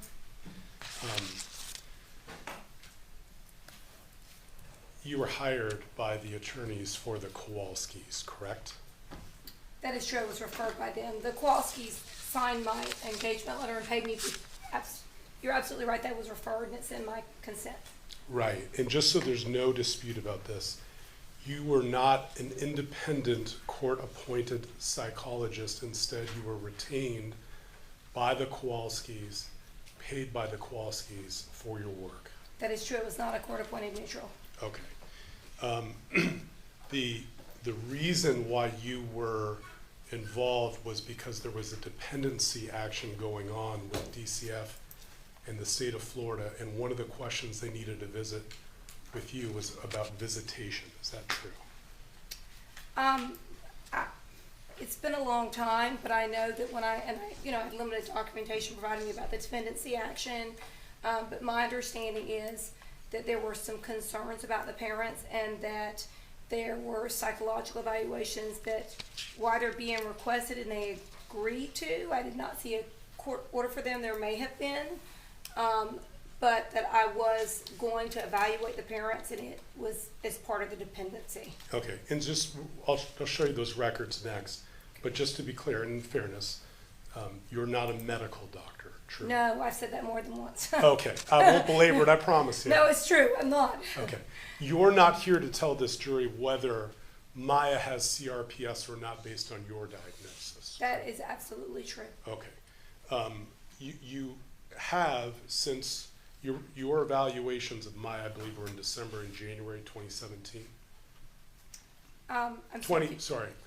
You visited with Maya in December of 2016 Adult Children's.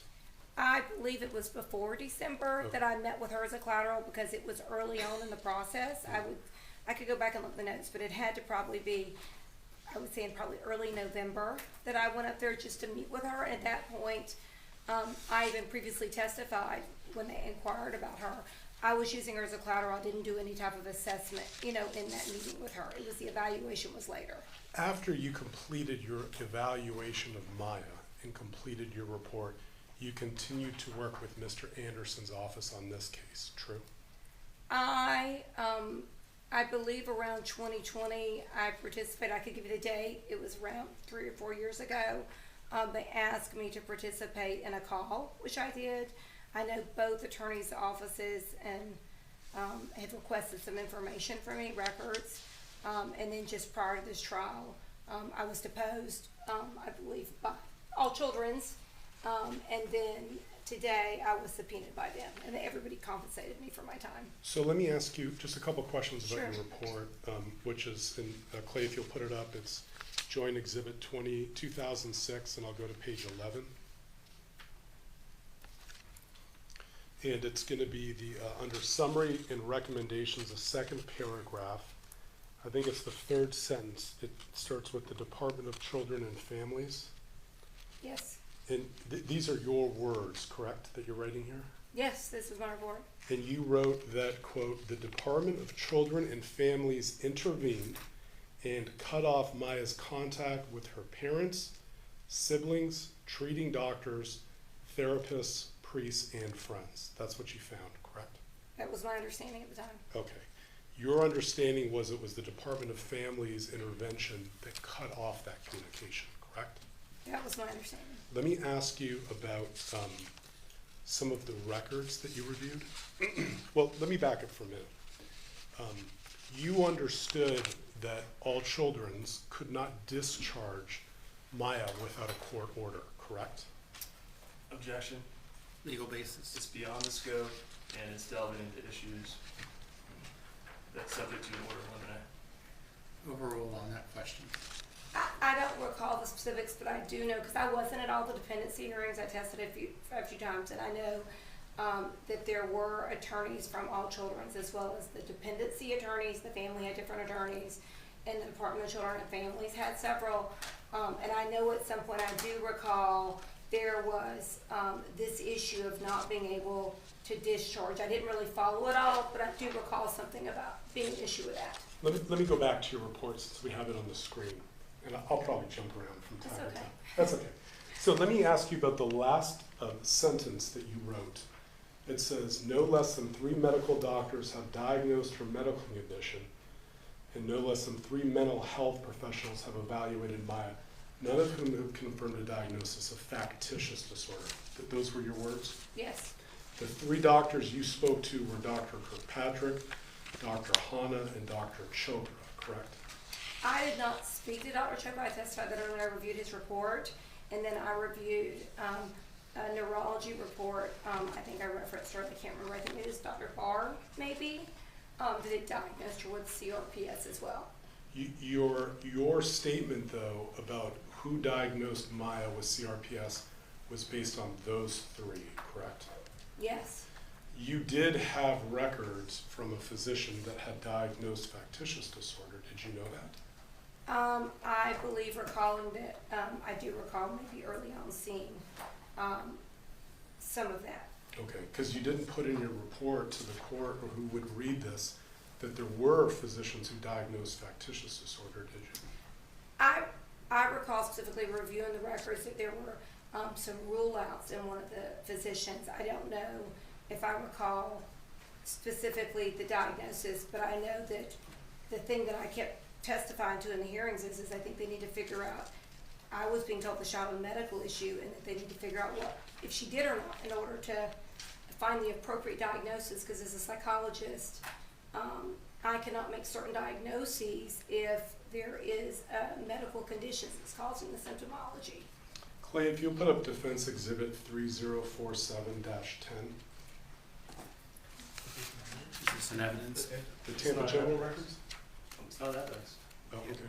Then Let's not put it up if it's not an evidence. I apologize, I thought this was part of the joint. Let me ask you about what you did review and what is in evidence. One of the reports that you did review was that of Dr. Lewis, and I know that. I do. Okay. And that was one of the reports that you had to review and comment on when you did your evaluation of Maya, is that right?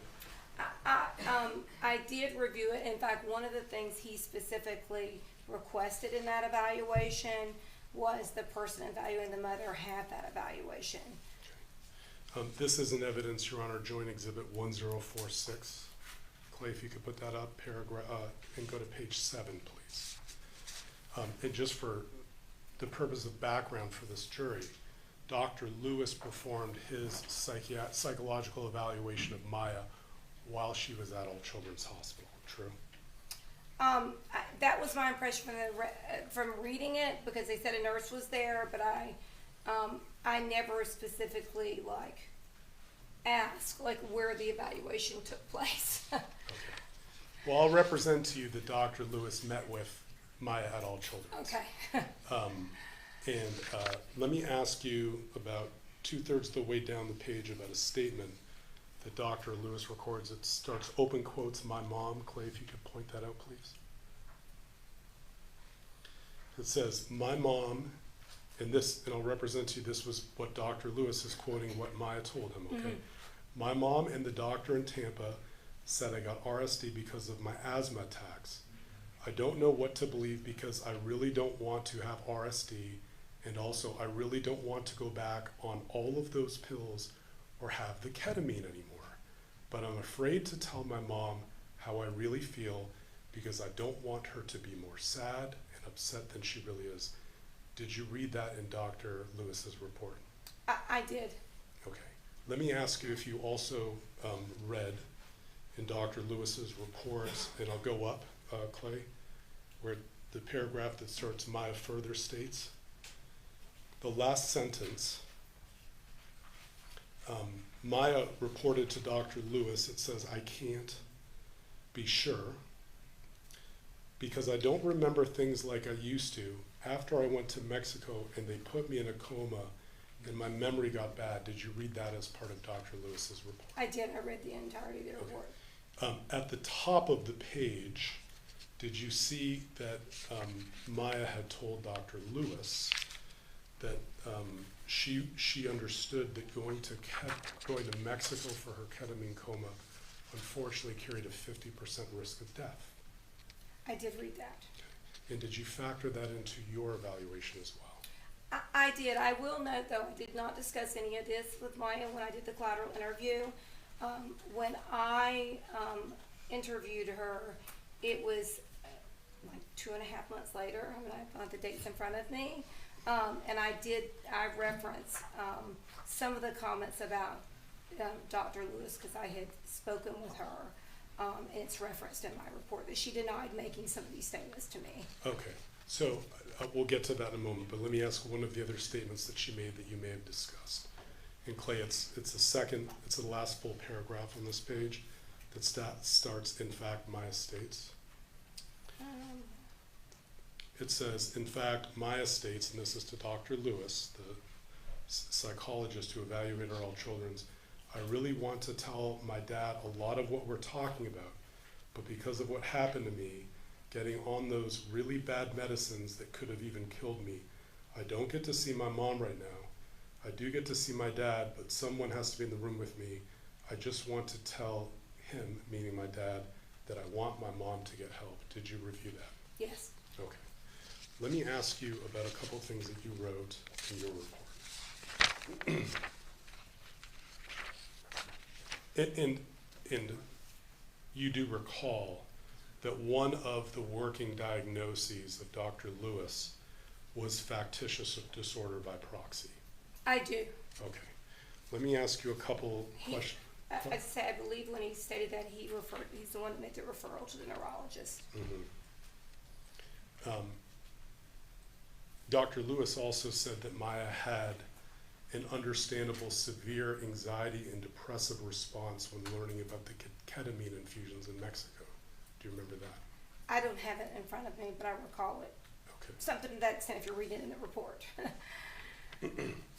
So let me ask you a couple of questions about your report, if we can put it back up. This is Trial Exhibit 2006-11.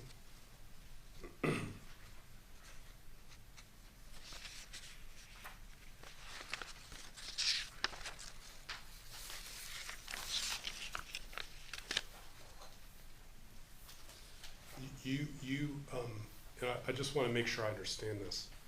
You made the comment about warehousing Maya. Do you remember telling the jury that? I'm sorry, I couldn't hear the last Well, let me just make I just couldn't clear. hear the last part, I'm sorry. Yeah, you're certainly not telling this jury that in reviewing the records from all children's that there was only 3 hours of therapy, are you? The records that I was provided to me, I counted the minutes, I can pull it out if I have the records that were given to me, like I said, just based on what I have. I based on, like I said, testified earlier, Dr. Katzenstein, I can go through the dates and give you what I looked at Dr. Katzenstein provided. She did see another, early on, another psychologist. I never spoke to that person. It was early on in treatment, but it was Dr. Katzenstein's notes that spanned. I just went through the notes that were provided to me that are listed and highlighted, the date and the time. Who provided you the records? Some of those I had historically, and then I had them, and then I was again provided them by opposing counsel. Like they're the same records, but I had both, and like they provided them separately, but I had them. I believe it was maybe Deborah Salisbury that provided me initially that got them from All Children's. Right, and when you say opposing counsel, you mean counsel for the Kowalskis? Yes. Okay. I mean, I got them both places. I mean, recently, but I had them too. Are you aware that there was more than 60 hours of physical therapy at All Children's Hospital? I did not go through the physical therapy, but I knew that they were prescribing. I'm talking about psychotherapy, not physical therapy. Okay, you are aware, well, and if you're Two not. different things. Maybe, do you see what I'm saying? I'm talking about the psychotherapy. I do, because Okay. there seemed to be an allegation that all Children's did was, quote, warehouse this child, but you were aware she underwent dozens and dozens and dozens of hours of physical therapy, right? I knew she was resistant to physical therapy. I know that they provided it to her, but I also knew they never followed through to figure out, it sounded like what was going on, which I was really surprised because I know that All Children's has some good neurologists up there. So let me just show you Joint Exhibit 1001-1951. Your Honor, we object. Is this in evidence? Not to the exhibit, Your Honor, to the line of questioning. Overruled. You can continue, Mr. Sure. Clay, Joint Exhibit 1001-1951. I'm just pulling out a physical therapy note of October 31st, 2016. According to this, there was therapeutic activity for 45 minutes. Do you see that? Yes. Same objection. Overruled. And if we go to Joint Exhibit 1001-1953, again, there's 15 minutes of PT therapeutic activity and 30 minutes of PT therapeutic exercise, correct? Yes, I haven't reviewed these recently, the times on these, but Okay. I was talking about psychotherapy earlier, not physical therapy. You do understand that physical therapy is a big part of rehabilitation for either conversion disorder, factitious disorder, or CRPS, do you not? It's my understanding that it's also often recommended, again, I'm not a medical doctor, so I'm certainly not an expert on CRPS. Okay. So without going through 3 months of records, you're certainly not disputing that Maya had over 60 physical therapy and over 30 occupational therapy sessions for which she participated in, are you? No, I'm not disputing that at all. In fact, I think a lot of the psychotherapy sessions when I went to see her, she was in PT. It referenced that, so they couldn't provide it. So I knew she went, in addition to looking at the records. Let me put up Joint Exhibit 1001-3746. I was going to ask you about the cognitive and psychiatric therapy. Impressions and recommendations. This is from a Dr. Mark Cabot. Do you know who he is? Yes, Who is he? he's a psychiatrist, been up there a long time. Okay. He's a good doctor. Actually, Clay, at the bottom of the page, this is for the note. Impressions and recommendations right at the bottom. This was on admission. Were you aware that mom refused a psychiatric consultation on admission? I was aware of this, I kind of alluded to it earlier, that I knew that there were 2 notes on him, and only one of them that he had seen the child on. Are you aware that throughout this hospitalization, there were multiple attempts by All Children's Hospital professionals to transfer Maya from All Children's Hospital to Nemours for intensive physical and cognitive behavioral therapy? Objection. Legal basis. Misstates the evidence. Overruled. You can answer. I do recall there was a discussion because I was provided some records. They were provided, and there was a reference in some of the psychotherapy notes where Dr. Katzenstein mentioned Nemours, but I was never given the information of what you're suggesting. I don't know how many attempts. I just know that there was some discussion of trying to get her to Nemours. Okay. And it's a big record. I'm not expecting Okay. that you read every page. I'm trying to be Okay. fair to you. Okay. Your understanding, though, in talking with Dr. Katzenstein, was that either she or her team was trying at some point early in the hospitalization to transfer Maya from All Children's Hospital to Nemours in Orlando for intensive inpatient or outpatient cognitive and physical therapy. I saw it in Dr. Katzenstein's note. She never shared that with me specifically. She talked about her work with Maya. But again, I do remember as part of the dependency action that issue came up, and I just, her pieces of it, you know, as far as when I was going down there to testify. And I know that it wasn't clear to me about like why all that never happened. I believe that there was some suggestion they couldn't provide the medical treatment. There may have been an objection, but I wasn't really involved in that aspect of it. Okay, let me show you a record and see if it refreshes your recollection of something that you may have seen. This is Joint Exhibit 1001-1765. And I'll represent to you at the top, this is an addendum by a case manager named Audrey Peterson dated November 10th. And Clay, if you'll go down to where it says provision of care in the note, actually start at projected discharge planning and go through provision of care. Were you aware that the parents, meaning the Kowalskis, declined to sign their consent to transfer Maya out of All Children's on November 10th?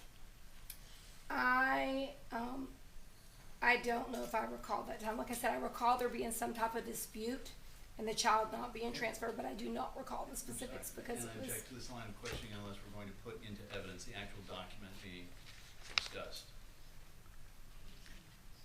I'm overruling the objection. Okay. Let me ask you about Joint Exhibit 1001-1760. And on the part where it says Level 2 Case Management Intervention, about halfway down it says, her parents continue to resist to sign the consent to transfer to the Moores. Were you aware of that happening on November 17th, 2016?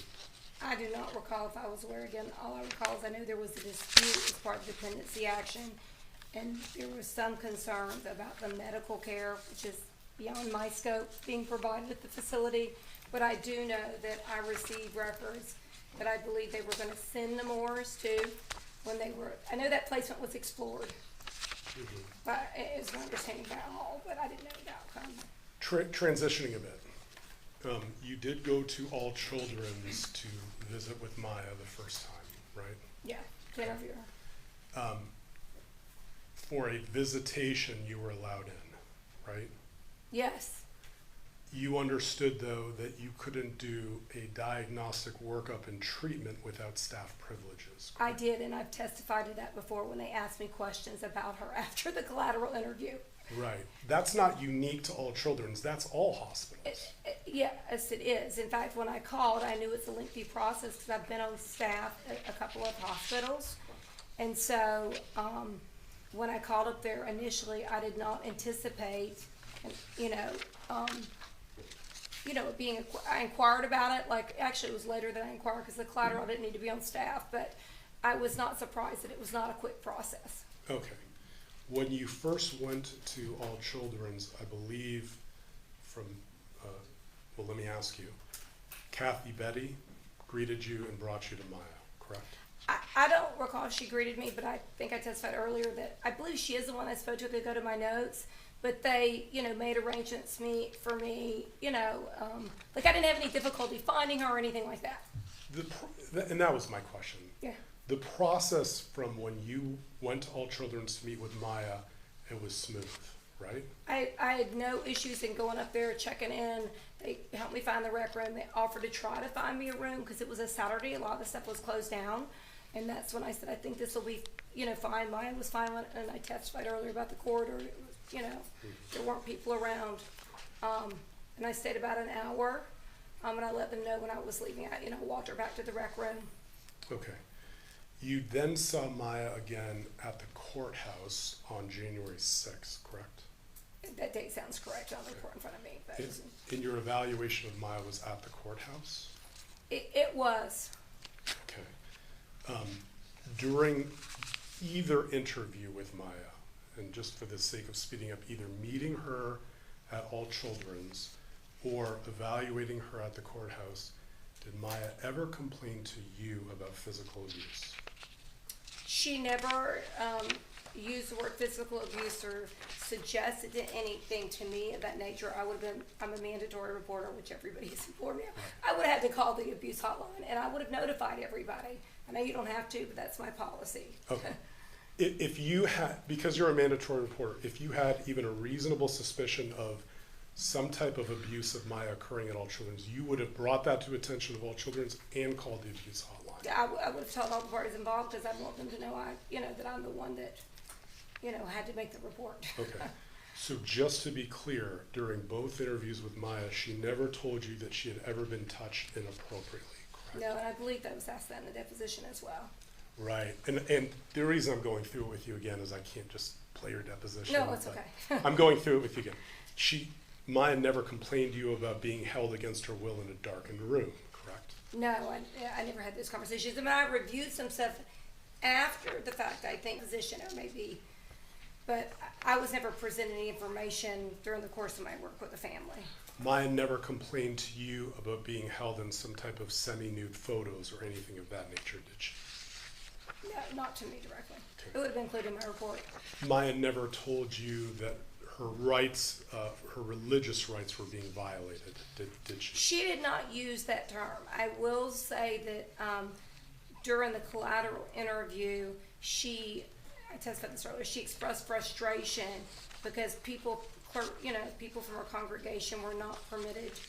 It was her understanding to see her, and that she couldn't see her priest privately.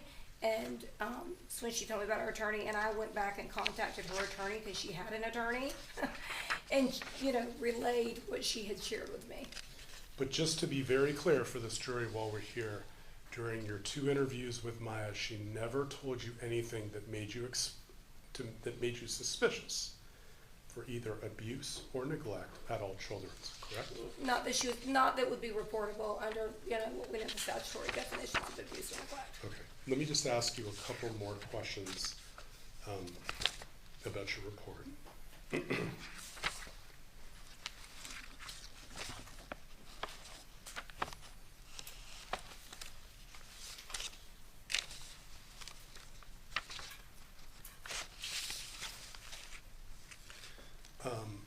The records, and just to be clear, the records that you were provided, which ones were decided that you would get, was that based on what was provided to you by the Kowalski's attorneys?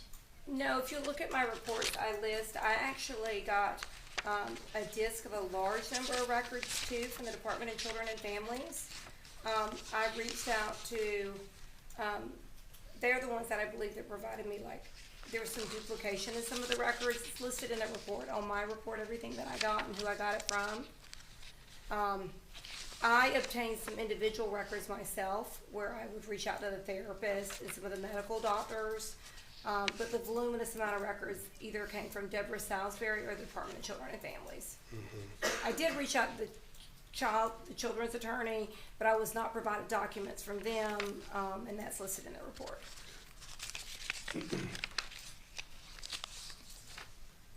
When you interviewed I should have, and All Children's gave me some records directly. I think that's listed in there. Understood.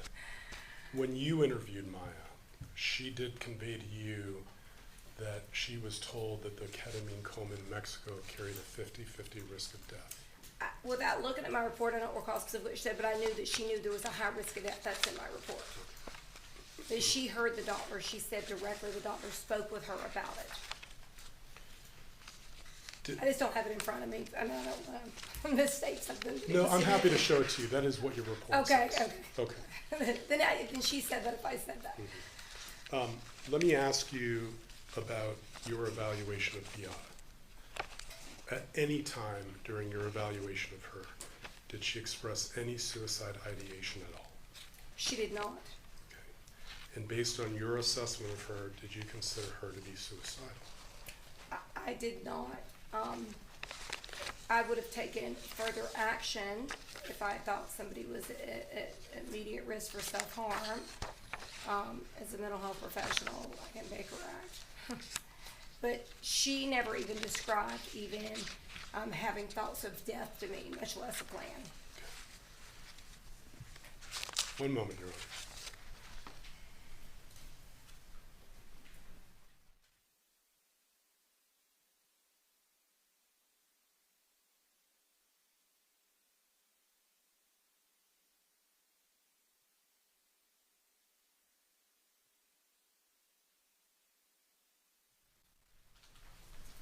appreciate your time today. I don't have any more questions for you. Thank you.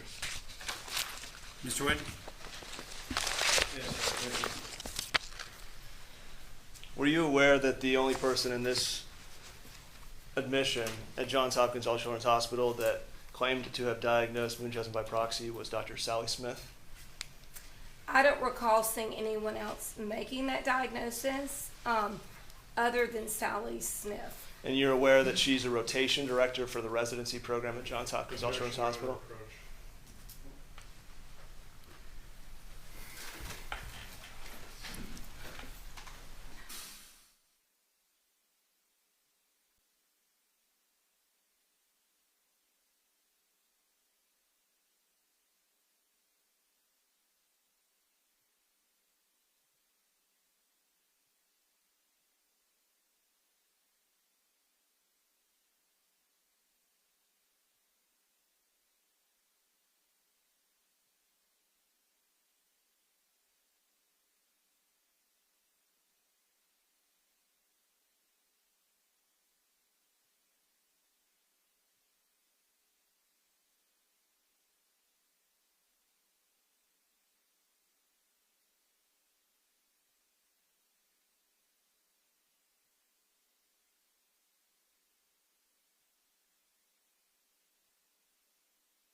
Okay, the objection is overruled.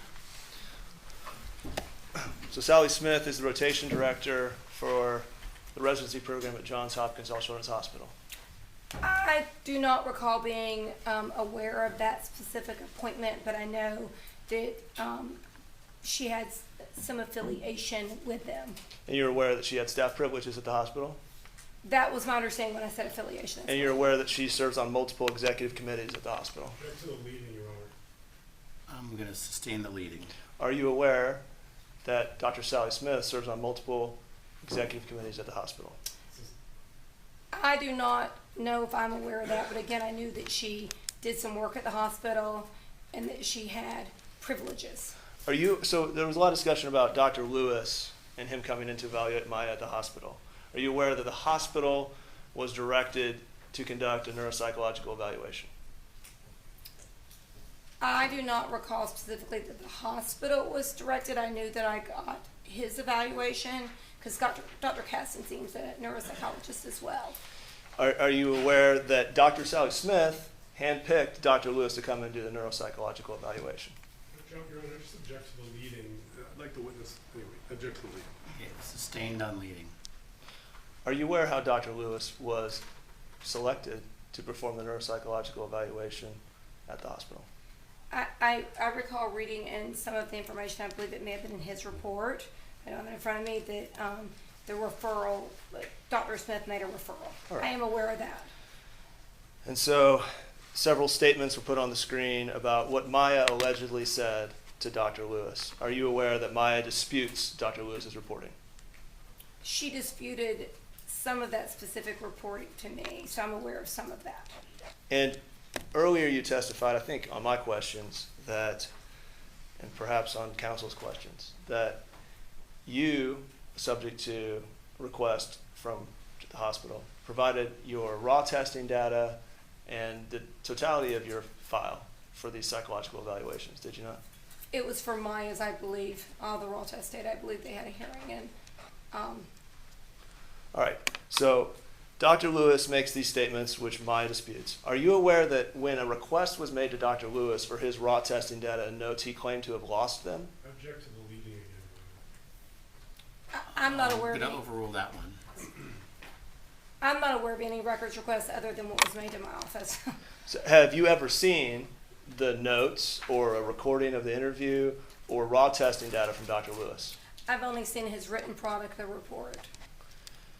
And during this interview, we've established Maya was on multiple medications from the hospital. Based on the information and the records that she'd taken medication the day before. All right. Now, with regards to 4 hours of cognitive behavioral therapy, your comments during my questions were limited to the limited cognitive behavioral therapy that the hospital provided during that 3.5-month span, right? Yes. And that's what led you to characterize the hospitalization as warehousing this girl.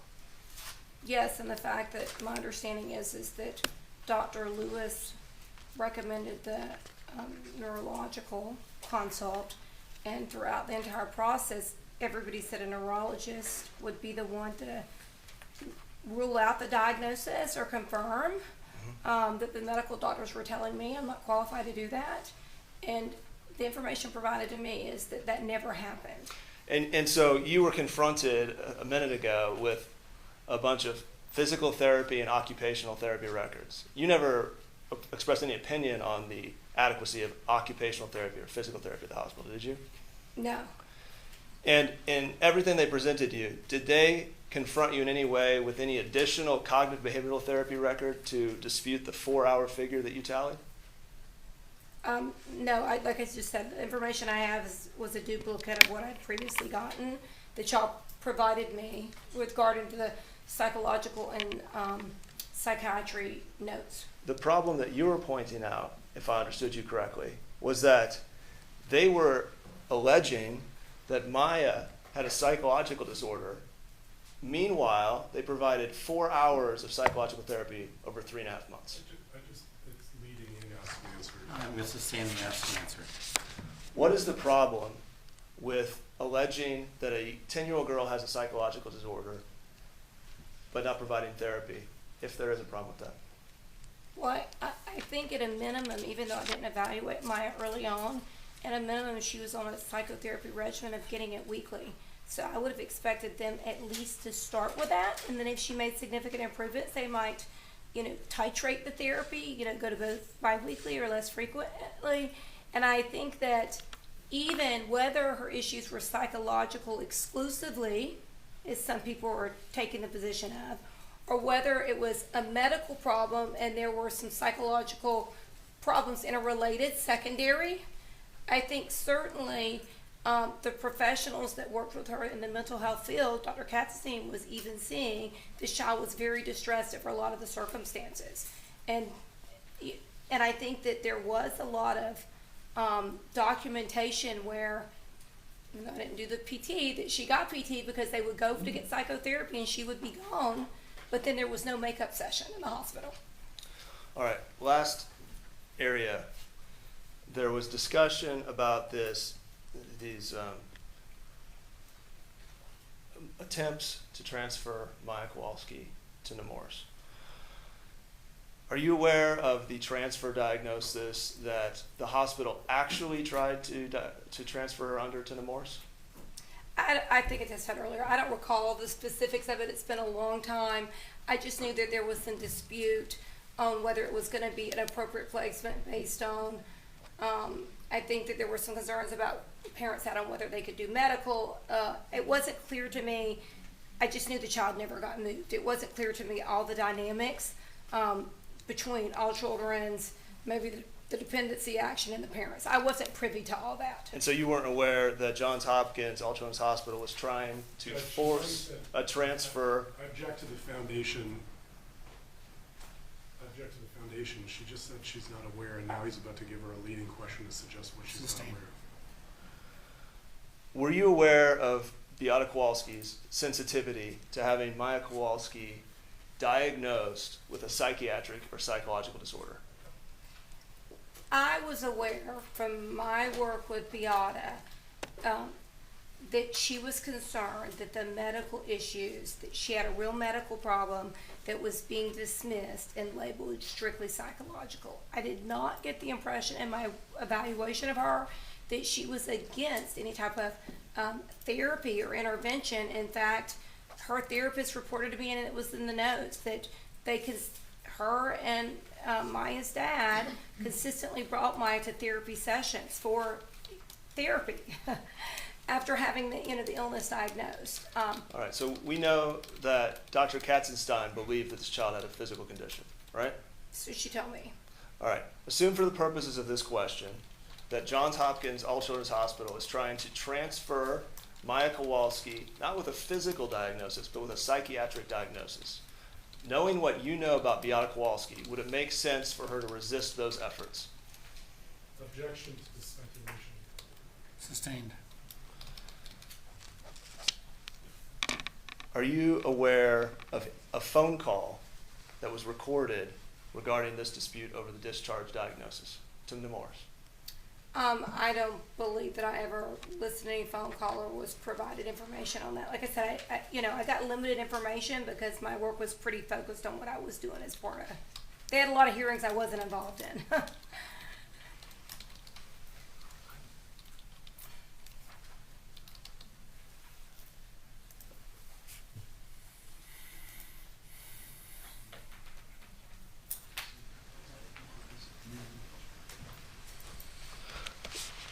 I think in summary,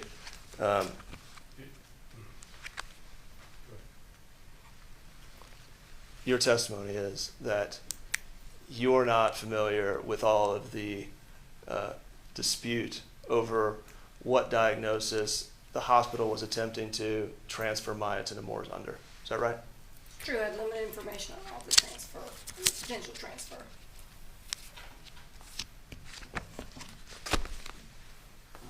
No further questions. Thank you. Very brief redirect, Your Honor. Just to cover a couple things. You are aware, at least in your review of the Tampa General records, and again, Clay, if you want to pull up 3047-10. Is it in evidence? Tampa General's not? It's not in evidence. Okay. Objection. Don't put it up on the screen, that's fine. You are aware in your review of the records, there had already been discussion of a psychiatric condition prior to Maya coming to All Children's, true?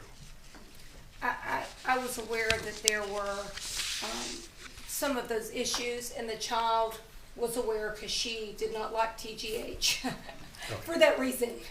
Because they labeled her with a psychologic condition. Yes. Objection. That was, Okay, what's the legal basis? He's asking, it's speculation. Overruled.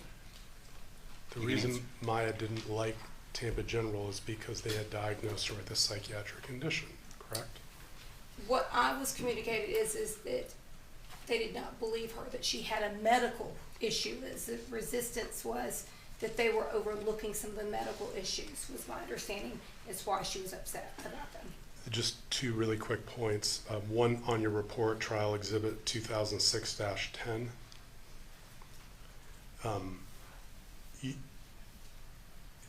At the very bottom, it says, interview with Sally Smith, MD, CPT, Medical Director. What is CPT? Child protection team. It was your understanding that Sally Smith's role in this case was as the Child Protective Services Medical Director, true? I would have not listed that, but if that was not the case, I knew that she was involved with CPT, and that was on the documentation I believe I received from her. I'd have to look at it. It's not a trick question. Okay, I'm just saying, like, I would list it at that because that was my understanding she was working with CPT, yes. Okay. Last question. It's on Joint Exhibit 1046. And I'm going to ask you on question, starting on page 2 at the very bottom. You were asked some questions about whether Maya may have been on medications that may have affected her memory at the time she spoke with Dr. Lewis. Do you remember those questions? I think I testified earlier that I could not weigh an opinion on them because I'm not a medical doctor. Okay. You did review this report, though, true? This is Yes. Dr. Lewis's report. At the bottom, it says during the 3-hour session, do you see that? Yes, Where Maya engaged in many mentally strenuous tasks and some tasks that are physically strenuous due to the visual fine motor, handwriting and copying, and then Clay, if you go to the next page, demands. Maya at no time spontaneously initiates any verbal expressions of pain or cramping. Did you see that? I did see that. And in the next sentence, it says, the absence of any spontaneously initiated complaints of pain is noteworthy in that on that day of testing, the only opioid analgesic listed in Maya's all children's medication regimen is PRN, meaning as needed, tramadol, and the attending nurse indicates that Maya has not taken that medication on that morning that she has seen for a 3-hour afternoon assessment. I was worried, I think I testified that earlier, that he had said she didn't take medication anymore. So just to be clear, according to Dr. Lewis's report that you reviewed and relied on to some extent, Maya was not on any medication during his examination. That was my understanding. I was familiar with the test because I'm familiar with the test that he had her do too. Okay, thank you for your time. Any brief? Very brief.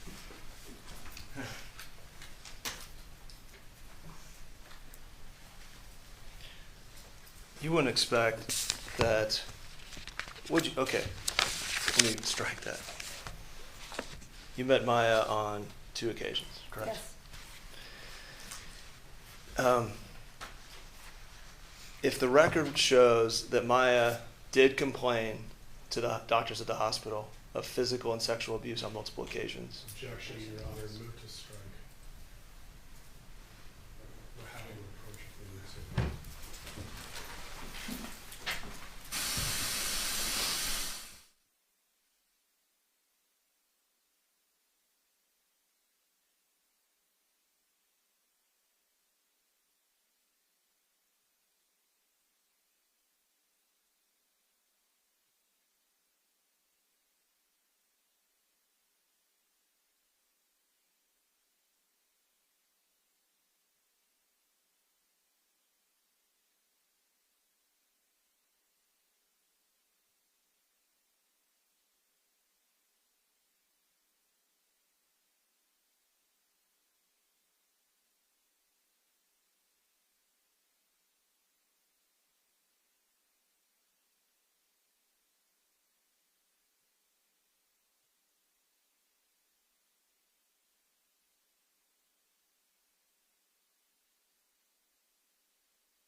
Okay, members of the jury, I'm going to sustain the objection.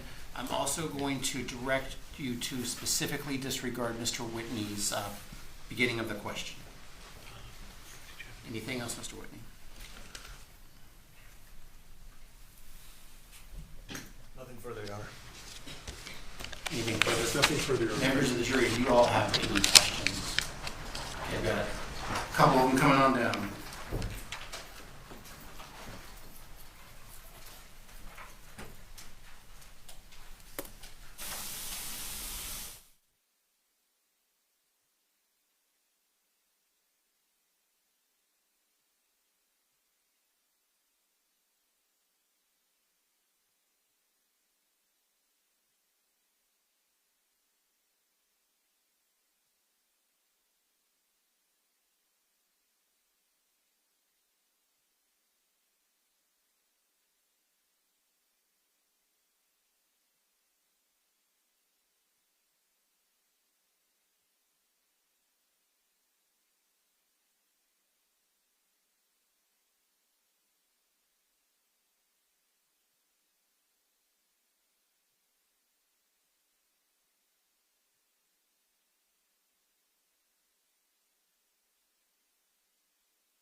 Okay, members of the jury, I'm going to go ahead and ask all the questions. Just as a reminder, when we're having this, if you want to stand up and stretch, you are more than welcome. In fact, you're always welcome to stand and stretch, even if we're having questions. Anything that you want to do, that's fine. Okay. Well, I shouldn't say that. Transcript will say that there were absolutely no laughs with that one. Okay, Dr. Duncan, how many hours is appropriate for psych treatment without resolving the medical diagnosis? I evaluated Maya, but it was at the latter end, so I didn't evaluate her early on.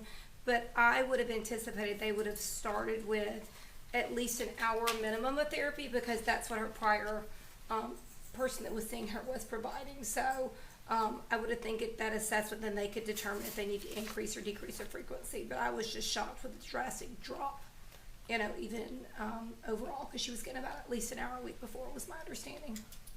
Okay, the next question from the jury. In the absence of medical diagnosis, in the light of the patient treatment, would you or of the PT, physical therapy treatment, would you still use the word warehouse in reference to All Children's? Can you read that one more time? Yes, ma'am. I'm sorry, I misread No, it. you did a good job. Just me, I'm tired. In the absence of medical diagnosis, in the light of the physical therapy treatment, would you still use the word warehouse in reference to All Children's Hospital? I used that term because I did not think they were following up on the neurological line, so I had to figure out what was going on medically with her. And also, they were not providing, there was a lot of suggestion that it was just strictly psychological in nature. And so I would have anticipated getting more than 3 hours of therapy past the initial assessment. As far as PT, I'm not a medical doctor, but in my experience, people that get PT, I've worked in inpatient rehab, they usually have a medical diagnosis to get that, so. The next question from the jury.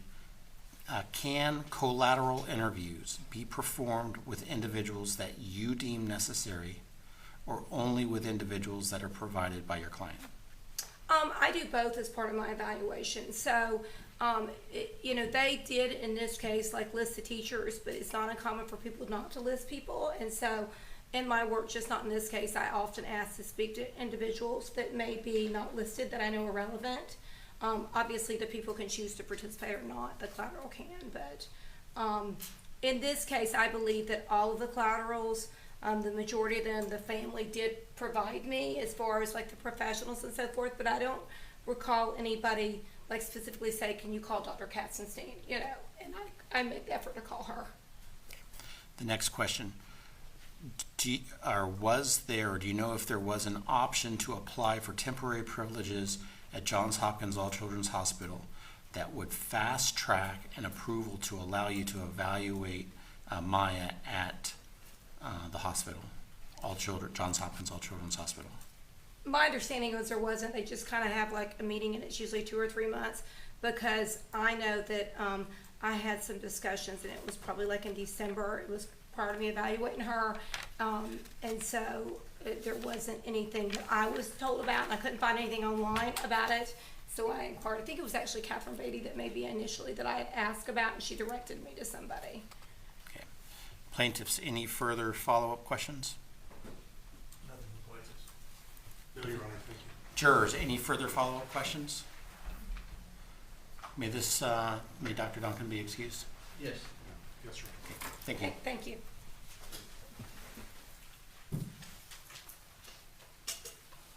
Okay, members of the jury, there is one more witness for today. Do you all want or need to take a 5-minute break, or I'm told that we will be able to finish by 5 o'clock if we start right away. Judge, I do have a small issue I need to bring to the court's attention before the next witness. Why don't we take a quick 5-minute break? Sorry. Do not discuss this case amongst yourselves. Do not do any investigation. Receive no information. But let's keep this to 5 minutes. All right, for a second thing.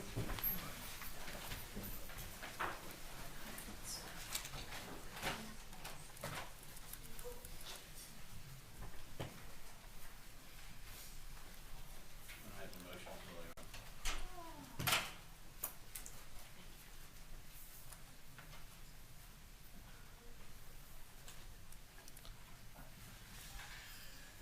the jury's out of our presence. Ms. Quarles, you spoke first, so what's your issue? Okay, Judge, the issue that I have with the next. And everyone, feel free to sit down if you want. If you need to go use the restroom yourselves, feel free to do that too. The issue I have with this next witness, Judge, is anticipated hearsay that they're going to try to get from Father Costello, and I wanted to address it with the court now. When Father Costello was deposed, he indicated that when he went to the hospital, All Children's, the first time, he was met by a caseworker who told him that he could not pray with Maya because there was a belief the mother was using God and religion to control Maya, so he could not talk to her about religion or give her the sacrament.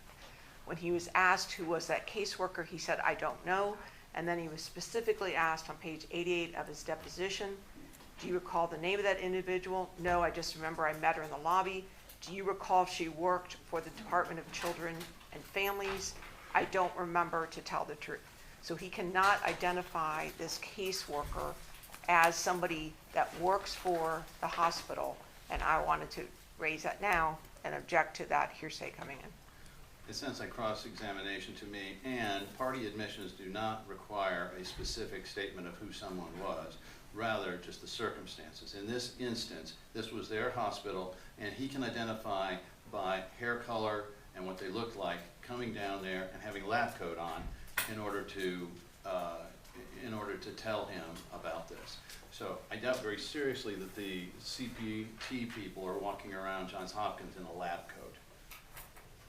Other than Dr. Sally Smith. Other than Dr. Sally Smith, you have a pretty good point there. Okay, I'm going to overrule the objection on the theory that Mr. Anderson articulated. What's the next issue? That was the only issue, Judge. Okay. What's your issue, Mr. Anderson? My issue is with the last witness's cross-examination, we objected to the line of questioning having to do with the transfer to Nemours Children's Hospital. That document was never in evidence. We objected. I moved to strike that line of testimony and an instruction to the jury about it because it was cross-examination on a document that was not in evidence and the witness did not identify. First of all, the document wasn't evidence. It was the Johns Hopkins All Children's record. It's the Nemours record. No, it was Johns Hopkins All Children's record. Kelly? Looks like we're getting a whole bunch of Starbucks. Would you like one, Your Honor? No, thank you. That's gonna get spilled everywhere. It was Exhibit 1001. It was the All Children's record. I'm overruling that objection in the motion. Anything else? No, Your Honor. Okay. Do any of the lawyers need to take a break, or are we ready to, as soon as the jury's ready, are we all ready to? Let's just do Father Costello. Let's go see if the jury's ready.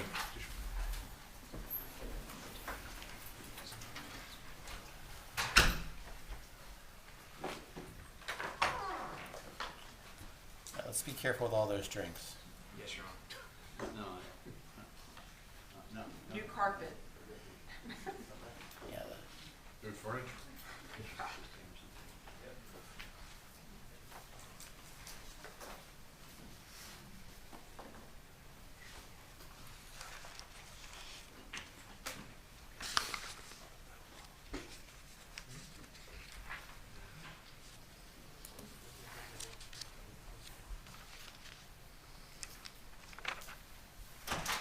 All right, for a second entering.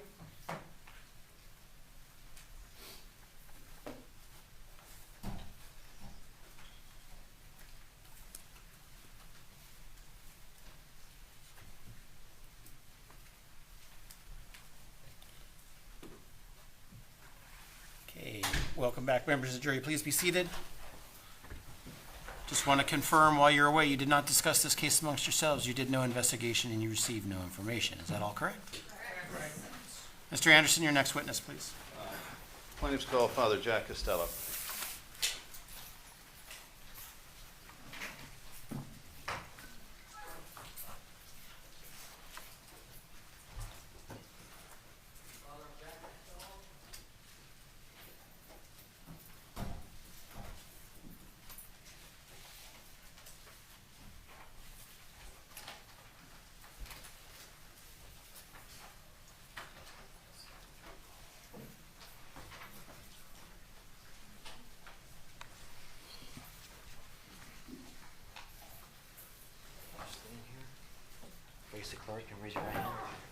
solemnly swear or affirm the testimony you're about to give will be the truth, the whole truth, nothing but the truth. I do. You can come around this way.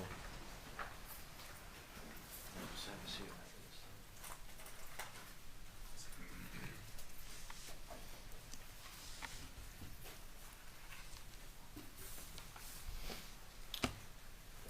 Good afternoon. Afternoon. Please state your name for the record. Father John Costello. And you were at one point priest to the parish that the Kowalskis were members of? Yes. Where were you born? Tell us a little bit about your background. I was born in Boston, Massachusetts, oldest of 8 children. Went to all Catholic schools, grammar school, high school, college, grad school. When I graduated high school, I went into the Irish Christian Brothers, which is a religious community that teaches school. I taught all over the East Coast, mainly biology, microbiology, anatomy, and different theology courses. And then I developed a vocal cord problem when I was in New Jersey, and I finally went to Mass General, and they told me to move to Florida. So that's how I ended in Florida, because the humidity would help my vocal cords stick together. Got it. So that's how I ended up here. Back in '93, I left the brothers because of the voice. I couldn't run the labs. You have to be loud. So I felt a calling to priesthood. So in '96, I was ordained to this diocese. And I went a few parishes, Naples, Bradenton, and then the bishop asked me to go to the cathedral in Venice here. And I was there 13 years. Very good. And are you still, and I don't know if the term is practicing, or are you still? Well, I'm retired, but I'm still active. Okay. Covering, You're called in masses. from time to time to. More than time to time. All right. And so, you know the Kowalskis? Yes, yeah. And did you know that you knew the Kowalskis prior to these incidents with Johns Hopkins? Yes. Tell the jury about how long and how well you knew the Kowalskis. How I met them was Sister Frances Lawler, who ran our religious education program, came to me, I think it was in the fall of 2015, early 2016. I mentioned that there was a family in the religious ed program that had a sick daughter, and they wanted me to come to the home and give her the sacrament of the sick. So Sister and I went to their home. That's the first time I got to know them. Okay. And so, do you have,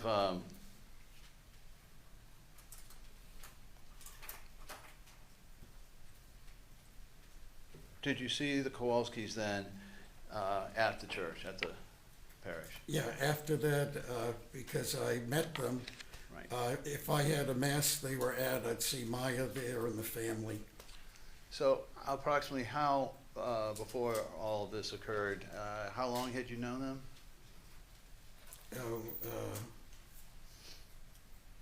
8 months, a year. Okay. But you were their parish priest, Yes, and you had the opportunity to speak with them from time to time? yes, yeah. Okay. Now, I'd like to then turn to the first time that you found out anything about Maya Kowalski's illness. How did that come about? Well, as I mentioned, Sister mentioned it to me first. Mm-hmm. Then going to the home, Beata, the mother, explained what Maya had been going through. And then a couple of months after that, Sister came to me about that the family needed money for medicine for her. Could we help them out? All right. And was there a drive there at the hospital to try to raise some money for them because of the costs? Yes, there were, the parish, I spoke before all the masses, and I told people that she had a disease, that we heard that the only way they could treat it was a medicine that in the U.S. they didn't give to children. They had to go to Mexico. So if they'd like to help the family out, they could put checks in the collection, but made out to the family. And how much did you ultimately raise? Some $14,000? Roughly about 14,000 and a half, 14,500. Very good. Now, did there come a time that you found out that Maya was at Tampa General Hospital? Yes, yep. And did you visit her there at Tampa General? Yes, I drove up, went into the hospital, found out what room she was in, went up and I anointed her. Did you have any problem getting up to her room insofar as anyone addressing you or delaying you or causing you any problem? No. And how long did you stay with Maya? Just It was a Saturday afternoon. I had to get back for masses, so it was not too long, maybe half hour. Okay. And so then, tell us what happened next. How did it come about that you tried to see Maya again, or did see Maya again? The next time I would have seen her was I received a call from Beata, and she mentioned that her, Jack, and Kyle weren't able to see her. She was worried about Maya's state of mind and physical condition, and asked me would I go up and anoint her, as well as should get to see a familiar face, I believe she said. Had you heard by this point about the problems with the traveling Mary statue? No. Okay, so the family asked you then just to come in and give a hand since they couldn't. All right, so when you arrived at the hospital, having had no problems at Tampa General, tell us what happened. I parked my car, I went into the lobby, I went over to the reception desk. I think it was an older person there. Told her who I was, that the family would like me to see their daughter, and she just said to me, well, the caseworker has to approve everyone who sees her, and I said, fine, I'll sit and wait. Okay, and so who came down? Can you describe who it was?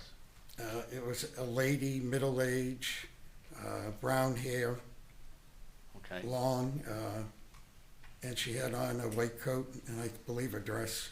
Okay, very good. Now, did she allow you to go up? She allowed me, she said I could go up and see Maya. Did she put any conditions on it? She said I could go up and see her. I wasn't able to do anything religious with her. Why did they say you couldn't do anything, quote, religious with her? Because she mentioned that they believed the mother was controlling her using religion. And so did you ultimately get a chance to see Maya that day? I got up to go up, but it had to be supervised. The nurse was with me for about 10 minutes. All right, so over this period of time, what'd you do? Just talk? I just talked to her, yes, yeah. Okay. And how was she doing when you saw her? She looked I believe, lying on the bed. She was coloring. She looked withdrawn, quiet. How about her feet? Did you notice anything unusual about her feet? Well, as usual, they were pointed in. Like this or this? Like Inward. This? Okay. All right. And what time of the year was this? Was it in the summer or fall? Was it around the holidays? Fall, sometime in the fall. And would this have been in 2016? 2016, yes. All right. Okay, so in getting to know Beata through the course of this, how would you describe her to the jury in terms of her feelings about Maya? As far as she was a loving mother, didn't notice anything different when I anointed her at the home. Should have the concern as anyone else about a sick child. She seemed to be loving to both Maya and Kyle. Okay. Very concerned about her daughter's health. Certainly. All right. Now, did there come a time then when you came with Beata to a proceeding and sat next to her for support? Object, Your Honor, and ask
Objection sustained. And during the times before Beata's death, did you have an opportunity to talk with her occasionally and see her?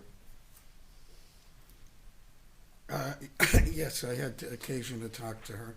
Okay. And how is she doing? She was under a lot of stress. Do you think she blamed herself? Objection, Your Honor. Speculation. Sustained. So then, how did you learn that Beata had taken her own life? I don't remember if it was sister or her brother called to let us know that she had passed. Was it on that day of the suicide? It was the day she had died, yes. And what did you do? They asked if I'd come to the house and say prayers for the dead and be there for the family. And did you go to see the family? Yes, And try to comfort them? And yes. it goes without saying, but how were they doing by the time you got there? Very distraught, shocked, Okay. And- worried about how to tell the kids. All right. Following this, then, did you have a service for Beata? Yes, we had a mass in the cathedral. And during this service, I guess you went over the life of Beata and what she was like, so forth? Usually what I do to develop a homily is get the family and friends to tell me like what her qualities as a wife, a mother, friends talking, and then from my own experience in the parish. Right. Were you ever aware that Maya had certain items taken from her at the hospital? Objection. Religious? What's that? the objection? Relevance and leading. Overruled on both. You can answer. Yeah, I was told by Beata. Okay. Objection, Your Honor, based on hearsay. Okay, sustained on the hearsay. All right, so during the service, did you talk at all to the family as well as the parishioners about the why and how? What did you tell the parishioners to, explain what happened? Your Honor, hearsay as to what he told other people about things. I'm not sure where we're going, but hearsay. It's not for the truth of the matter, sort of, Judge, it's just simply That is not to discuss what the, what was said and what his belief was. Sustained. Okay. And so, after that point, were you able to stay in touch with the Kowalskis? Yes. And have they been attempting to get over this? Yes, over the years, yes. But it's still difficult for them. Yes.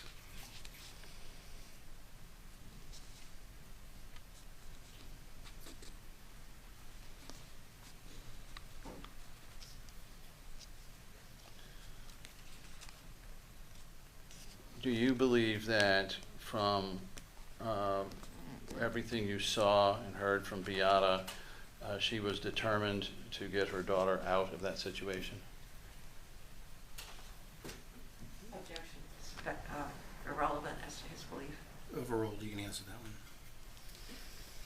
that one. After the ruling that continuance that she couldn't hug her daughter, Yeah. I talked to her after that in the courtroom, and she told me that she'd never get her daughter home. I did.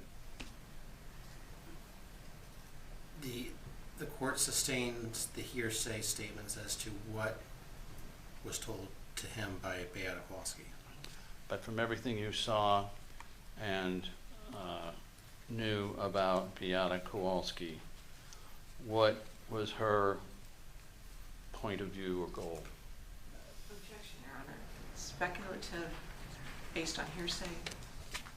Sustain.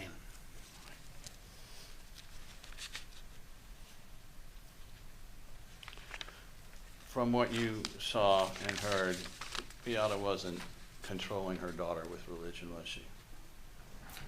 From what I saw, no. Your witness?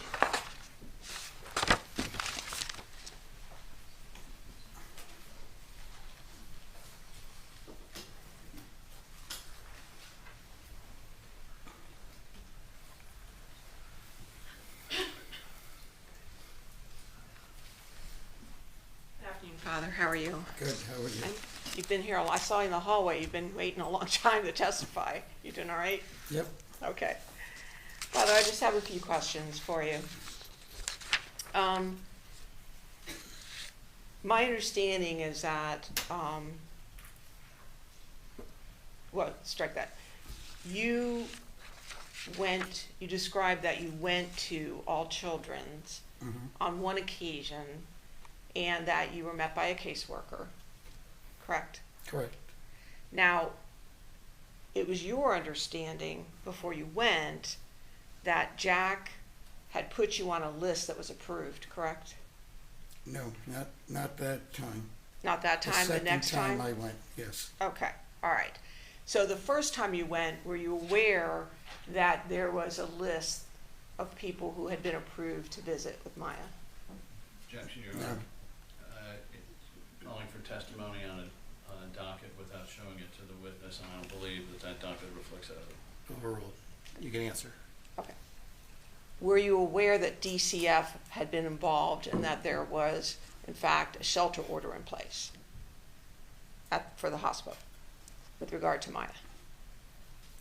All I had heard from Beata was that they couldn't see her. I didn't know there was a list, no. Okay, and you didn't know anything about an order or why they couldn't see her? No. All right. Okay. And it's correct, sir, that with respect to the caseworker that you saw that day, you do not know whether or not that caseworker worked for the Department of Children and Family Services, correct? No, I was just told it was a caseworker. Okay. You don't know who she worked for, correct? Right. Okay. And with respect to the second visit that you went, which was about a week later, I think it was, or a little in November, or I forget. it's been a long time. Yep. Right. But a week or so later, you went back, correct? Yes. All right. And at that time, you in fact were able to give Maya the sacrament of the sick or anointment of the sick, correct? Yes. And pray with her, correct? Pardon? And pray with her. Yes. All right.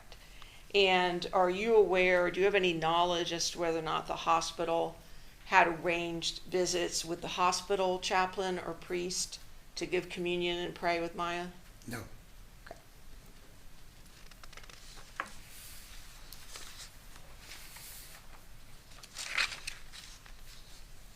Thank you, sir.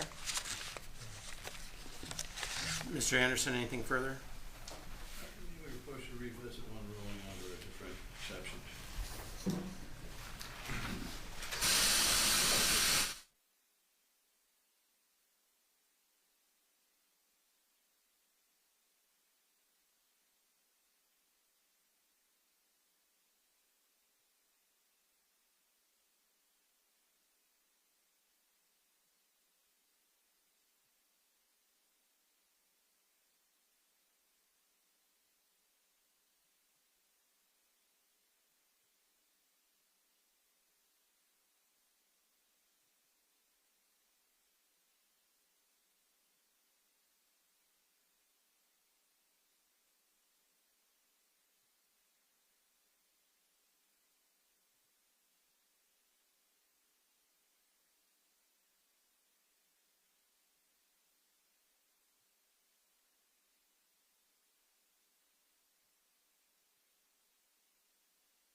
Anderson, you may proceed. That hearing, you went to assist and comfort Fiala. Did she, was this right before she committed suicide? Yes. And did she say anything to you to indicate now what she was going to do? What did she say? What, if anything, did she say about the reason for all this? What she had shared with me was, my daughter's deteriorating, we gotta get her home, and they're blaming me. That's all I have. Ms. Crowells. Thank you, Your Honor. So, Father, just to be clear, you were with her at a hearing when she made this statement, correct? After the hearing, yes. Right, and this was this was in the dependency court hearing with DCF, correct? Yes, yeah. Right. Thank you, sir. Anything Nothing else? further, Your Honor. I'm sorry? Nothing further. Members of the jury, do any of you have a question? Question? Okay. Father, may this witness be excused? He may. Yes, sir. Okay, Father, you're free to go. All right, thank you.